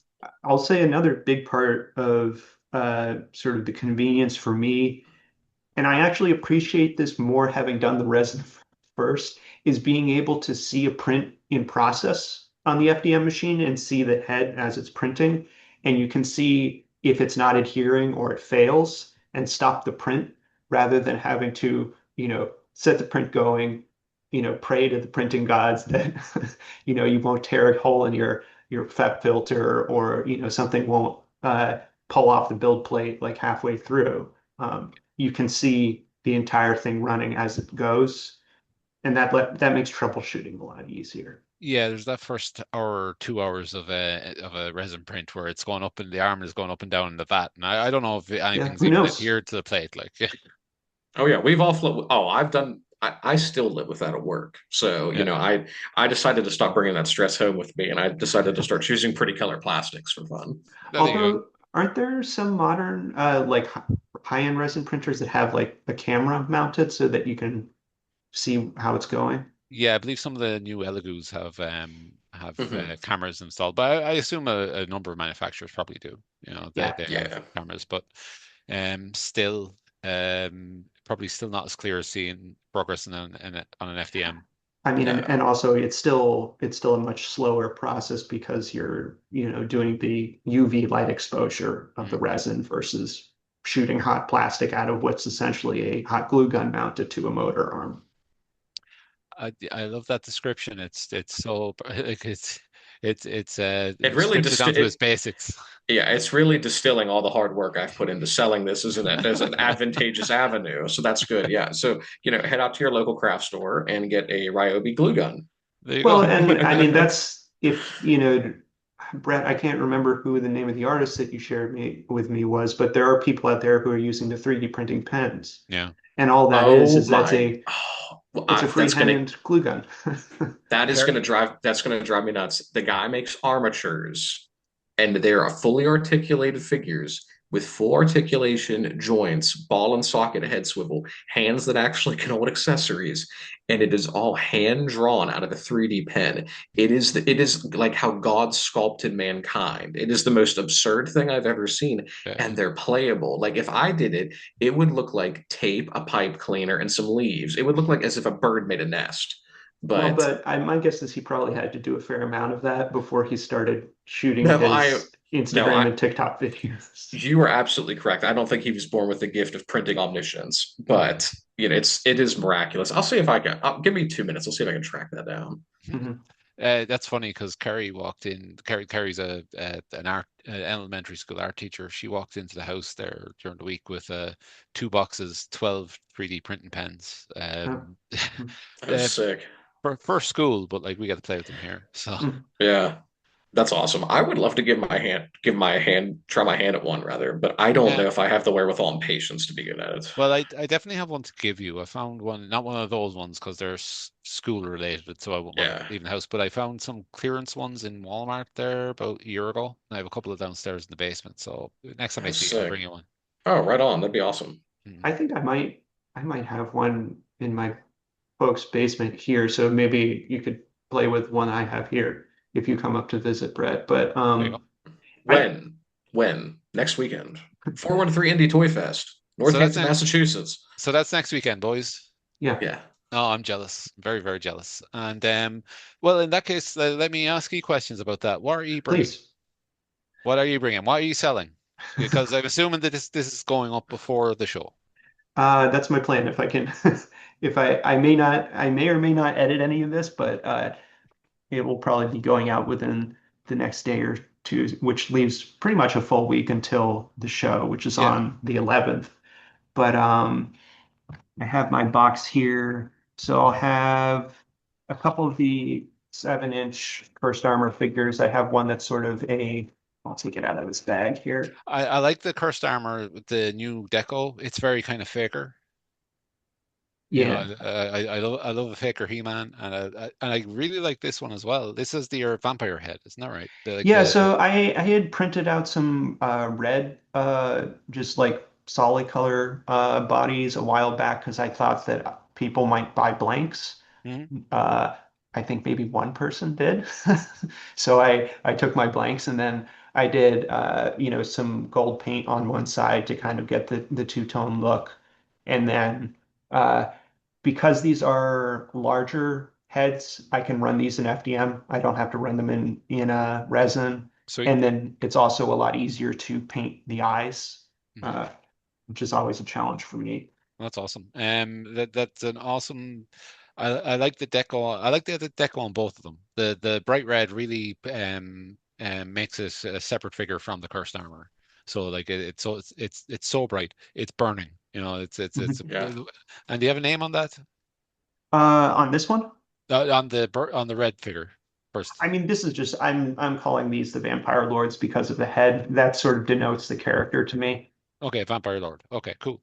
And then is this just cursed armor in terms of Yeah, this is names? just another variation of the cursed armor. Although interesting connection to Manta Force, this is based a colorway based off the line Hero Gladiators, which Yes, Bluebird. Yeah. yeah, Yeah. no. I've always wanted those. I remember when they were out, they looked really cool, and I wanted them. But we never saw. The unfortunate thing about living growing up in a rural town in the middle of Ireland is that Mhm. very often you wouldn't see these things. Yeah, no, that's sort of similar to the distribution in Western Massachusetts versus like closer to Boston or something. There you go. Yeah, yeah, yeah. Like what was it? We'd see them in the wish books, and Right. Well, that's the it's thing. You get in the toy catalogs from like the department stores or stuff, and then where I'm getting all my stuff is from the clearance places, and mhm. so No, but that's a cool deco, and I do like the colors. It does remind me of Faker as well from He-Man. Just the choice of orange and the kind of blue, tealy blue there as well. Or yeah, and like I think that's sort of a sign of a good homage is that it's a bit of a Rorschach test for yeah, people I of guess. it's whatever you grew up with Yeah, is yeah, what you yeah. see. Uh, Yeah, oh, I love that cursed armor. so then here's another one of the BIOS compatible 4-inch ones that I have bagged up. I Now, do, did you do any of that new colorway for the 4-inch figures? I did, yeah. So I have these, and so the new colorway comes with a new weapon as Oh, well. yes, the axe. Yeah, so I modeled up a battle axe to go with it. That Well, rules. if you come back with any of them, I will take one. But Certainly. see if you can sell it first. But if not, I will help you out. And I'll say that I'm impressed that I was able to get it so that the axe actually fits just fine in the PLA hand. So this is a Nice. hard plastic hand holding a hard plastic weapon. Yeah. Um, Now, if I came in and like, hit it that way, I could probably snap the thumb or snap Hmm. the handle of the axe. But this is a fairly sturdy figure, and you could hand to a person who's not used to playing with resin action figures or Yeah. someone, and they'd be sort of safe holding it. So Awesome. uh, having it be a little bit lighter too, Mhm. I feel like helps. Yeah, yeah. No, that's awesome. I like that a lot. And those are the main things. Are you bringing anything else? I saw a couple one-offs as well. You had there was But yeah. Oh, I think they're behind me. Yeah. The new live They're horses. like they're yeah, like yeah. right there.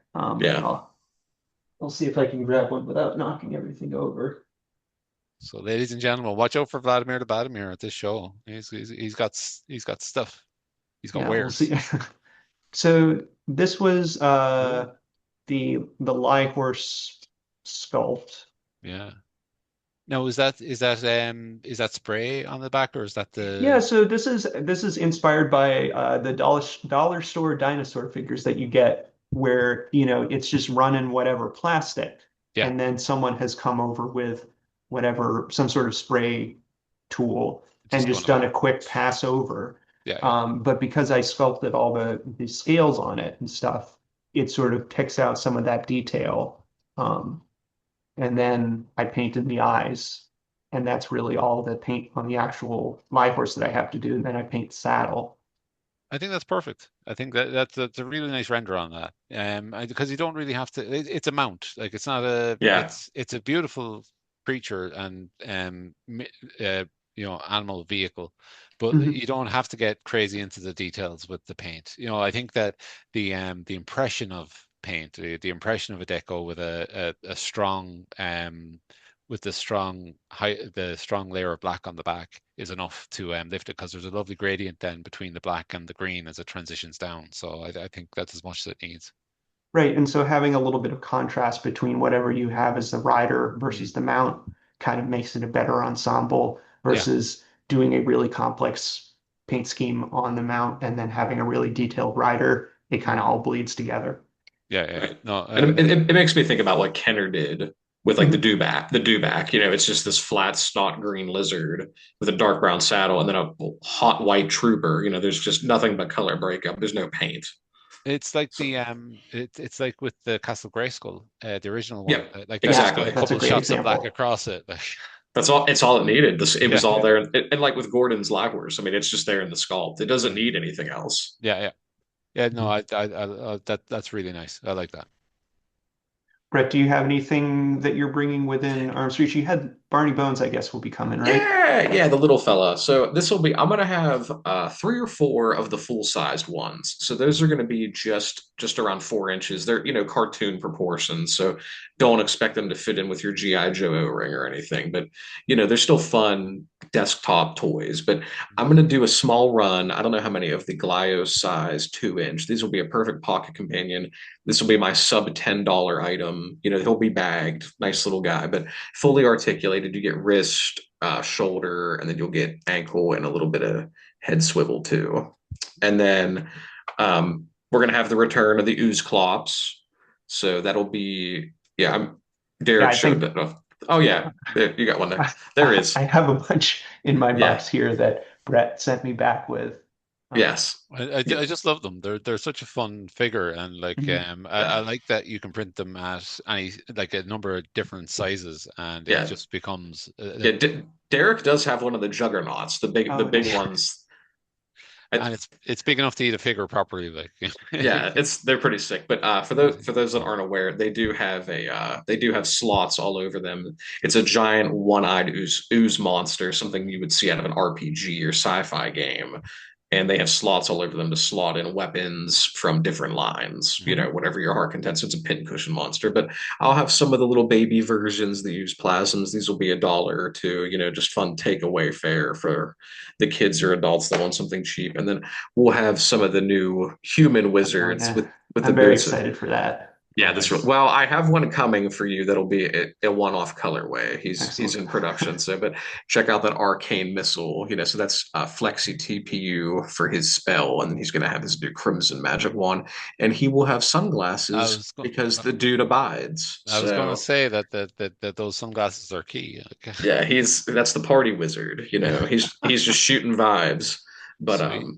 yeah, so I'll have a few of those. Not a giant offering from me this time. It's because I would love nothing more than to talk to some of these guys that are going to the show that do incredible vinyl work. Mhm. Like Garden State Kaiju or a Mosquito Toy Works, who is doing Safubi here in the US, which is incredible. So I'd like to talk to some of those guys about maybe getting one of these little ooze plasms, get the files over to them, and see what it would cost to get this thing tooled up to start Yeah. doing some of my own vinyl. The dream would be to do an ooze clops in vinyl, a big one, 5 or 6 inch, this big dumb slime monster. Even if the inside's hollow, you get your hand up under it. But I would love to see what that could be like for vinyl. No, that'd be awesome. I'd love to see it in the smooth kind of texture that you get with the Yeah. vinyl. I'd like And, to. and some of those colors, and they're real soft and they always look sticky and chewy. I think that'd be perfect for the used figures. Mhm. But, if it doesn't come to fruition, I've made a million of these. I'm going to make a million more. They're so fun. But I would like to see with these, and that that's maybe that would be the maybe one in vinyl. well, or maybe with the mini ones. Yeah, like for me, these are fantastic. Like random aliens that the Sidewinders will encounter when they land on a planet. Mhm. But Yeah. like I'd love to see little bases they can stand on with robot legs, so the spidery robot legs. Oh, So I like where your head's at. Something like a Krang walker. yeah. Yeah. Like maybe 6 or 8 legs on it as it's going around. It might have like a robot arm or something that it Yeah, can. like something like Mojo from X-Men. Yeah, Yeah. that would be awesome. Yeah, Something that's unpleasant like that. Yeah, well, stay tuned to that collaboration in 2026, folks, between me and DSN 14. Yeah, yeah. Anytime between 2026 and the death of the sun. So like it could happen anytime between now and then. Right, right, right, right.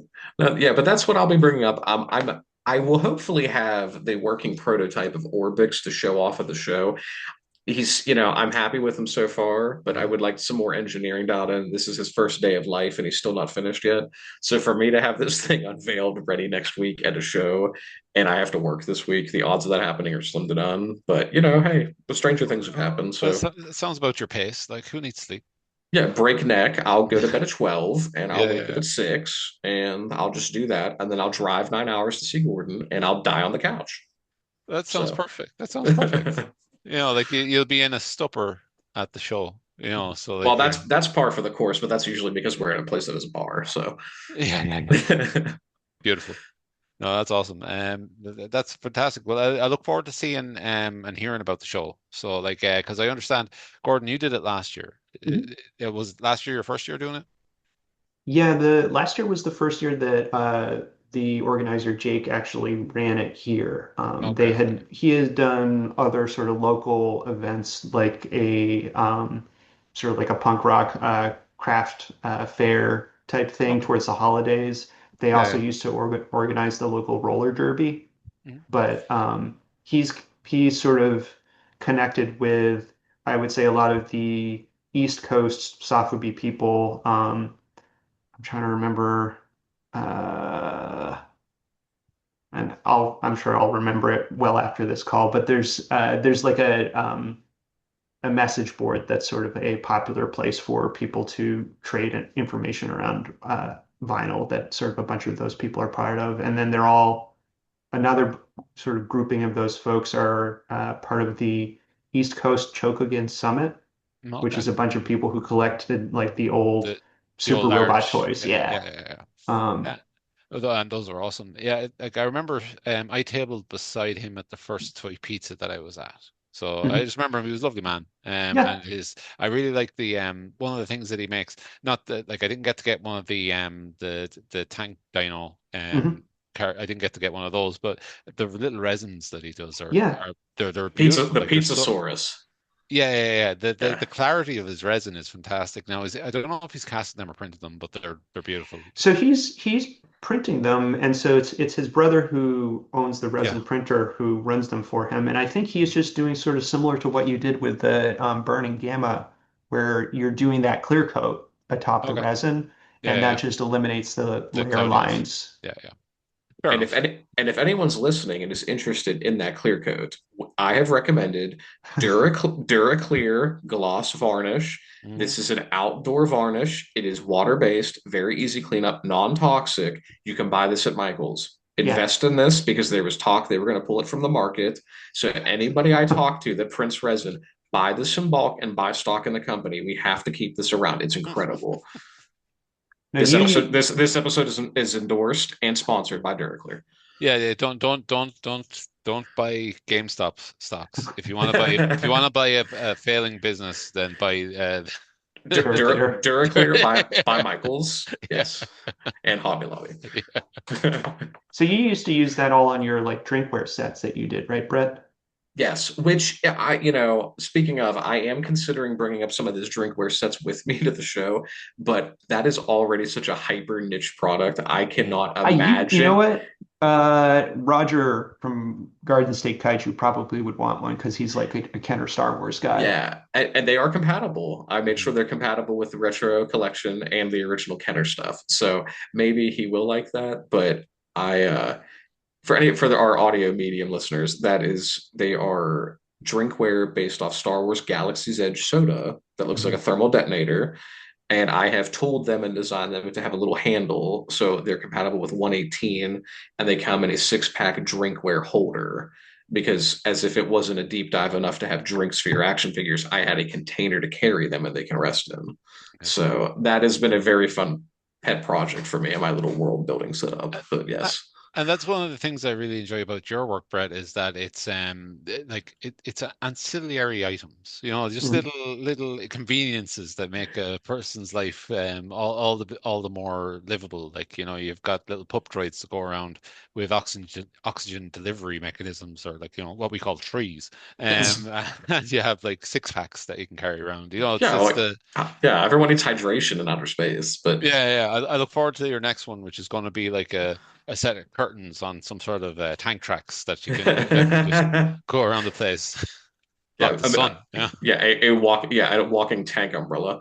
yeah, Um, But there was also a brief thought I had today. If I do take those up, I should print a handful of the vending bots, so yeah. which are they're just a vending machine with eyes and a Mhm. pair of legs. Which I did think maybe I should run some of those because those are fun and Yeah, they're those very are fun. colorful. So maybe I'll do a spit of three or four of those too for the show. I don't know. Mhm. I'm sure I'll end up with something Thursday night before I have to leave. Like Gordon, I'm making five of them. I Well, So mean, they're that's par for fun. the course. there'll be They're a fun. printer here too, and so No, that's we true. can That's run true. stuff right up until we have to roll in at like 11 a.m. That's what I should do is I should bring up that AMS with me. We'll plug it into your house, and then I can give you a deep dive on another system you've never used 3 hours before a show. That would Right, make sense. That sounds Or ideal. or I'll set it up at the show and just I'll print it live. Mm. right. We're doing Yeah. it live. Well, yeah, Yeah. actually, that might not be a terrible idea, just for like if you can set it up so that people can see the items being printed. Because like that isn't you're different from everyone else at the show in that an awful lot of those are, vinyl people. It might be Yeah. might be interesting to print some It stuff off in real time. it could be. But I also do think I'm gonna get poo-pooed by a lot of the vinyl people because they're Yeah, like, yeah, yeah. this was hand pulled by a human being. You had a machine make this. So I think there's gonna be some of that poo-pooing, but Yeah, we'll but it was see. it was hand pulled off the plate. Build plate, yeah, and then you cut yourself while assembling it. So, Yeah, like, I you got didn't plenty of have someone scars. else. Well, Yeah. if there's one thing I hate in art, it's gatekeeping. Mhm. Yep. Like I hate when people see things as inferior to another thing, because ultimately you can have any medium, but if you have no vision, you've got nothing. Mhm. Yep. You know, Absolutely. and you can be like, oh, the only legitimate way to make a toy is by pulling vinyl out of a thing, but like again, that's pointless unless you have it in yourself as an artist, to have the vision to um to to to picture the final product Mhm. that people are getting. So the whole poo-pooing on different methods of production, it seems kind of childish, being honest. It, Yeah. it is. And I think our hobby is one that can be childish, and there Mhm. can be a lot of hyperfixation on a medium or a style you really prefer. And I think people really tend to get caught in the weeds on that, where, when Gordon was like, hey, I would really like to have a conversation about this. We could do a few episodes with some people. Mhm. And I was like, oh, we'll really get into the weeds on everything in the best way possible. And it'll be positive, and it'll just be us deep diving articulation schemes, Yeah. how we're handling them, and then I'm showing you live on camera how I'm using this polycap socket and Yeah. telling you to use it. Whereas, when you get into some of the art toy stuff, those guys they hold back how they're doing articulation like it's Mhm. gospel. They won't tell anybody anything. Yeah, that's not fun. Well, No, I and Yeah, it's I think it's silly because I mean, we're all making toys here. We're not making fine art. but Um, I yeah, suppose I don't have a hydrogen engine I just created to fix the world's supply shortage of gasoline. It's a toy part. But I suppose it is fair to think that for a lot of these people, it is a big part of their livelihood too. So like there is a Sure. there's there is that. a reason why they would want to hold stuff back, and I couldn't like if it is something that they come up with themselves, and again if it is something that's helping to keep the lights on, I can understand completely why they may not want to share the intricacies of it. But like equally at that, you know, But I would uh, too argue that the most likely person to come up and buy your vinyl toy from you is someone else who is a vinyl toy collector or a vinyl toy maker. yeah, And like Right. uh, the bigger that you like, the more positivity you can spread around and grow the community, mhm, that's your potential market. yeah, It's yeah, not and maybe this operates a little bit different in the I feel like a big part of the Sotheby scene is the exclusivity of it, and like, Mhm. only 10 pieces are made, and they're painted by this person. Like each one is painted slightly differently as a one-off, and you have to queue up to get a ticket to get in For line to Yeah, yeah, yeah. purchase the thing. Yeah, like whereas, I'm making 10 of my figure because maybe 10 people. Right, and right. yeah, and like if you show up to our table with cash or credit or PayPal or Venmo, like Yeah, we're happy to give you it, and that's it, like yeah. that you've made our day. Yeah. But but like I suppose that's all just griping. There's Mhm. I think it's a wonderful hobby filled with wonderful people, and the Sofubi end of things is kind of cool. It's not really where we live, but I definitely appreciate what they do.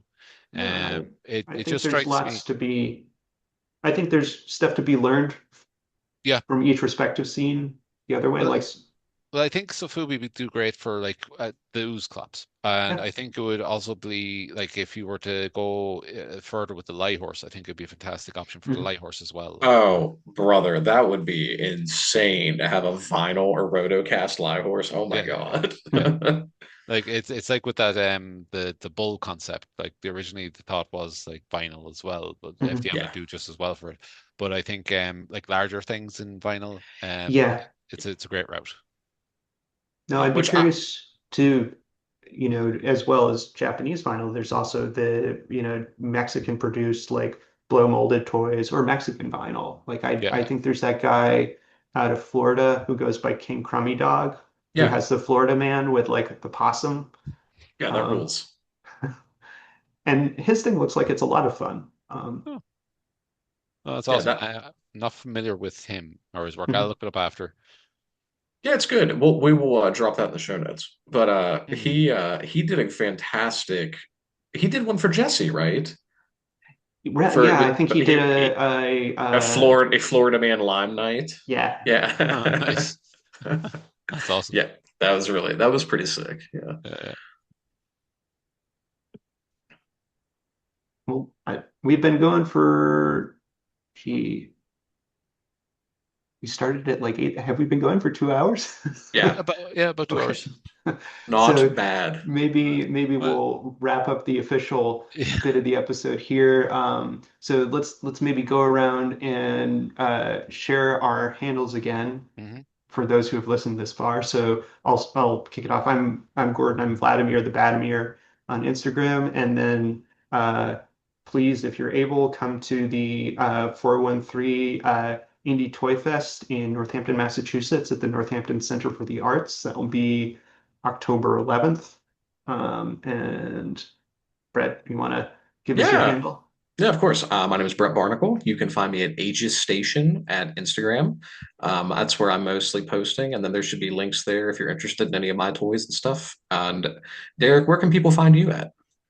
My handle is DSN1014. You'll find me on Instagram or at your mom's place. Ooh, Nice. nice. Sick Sick burn. burn. Got him.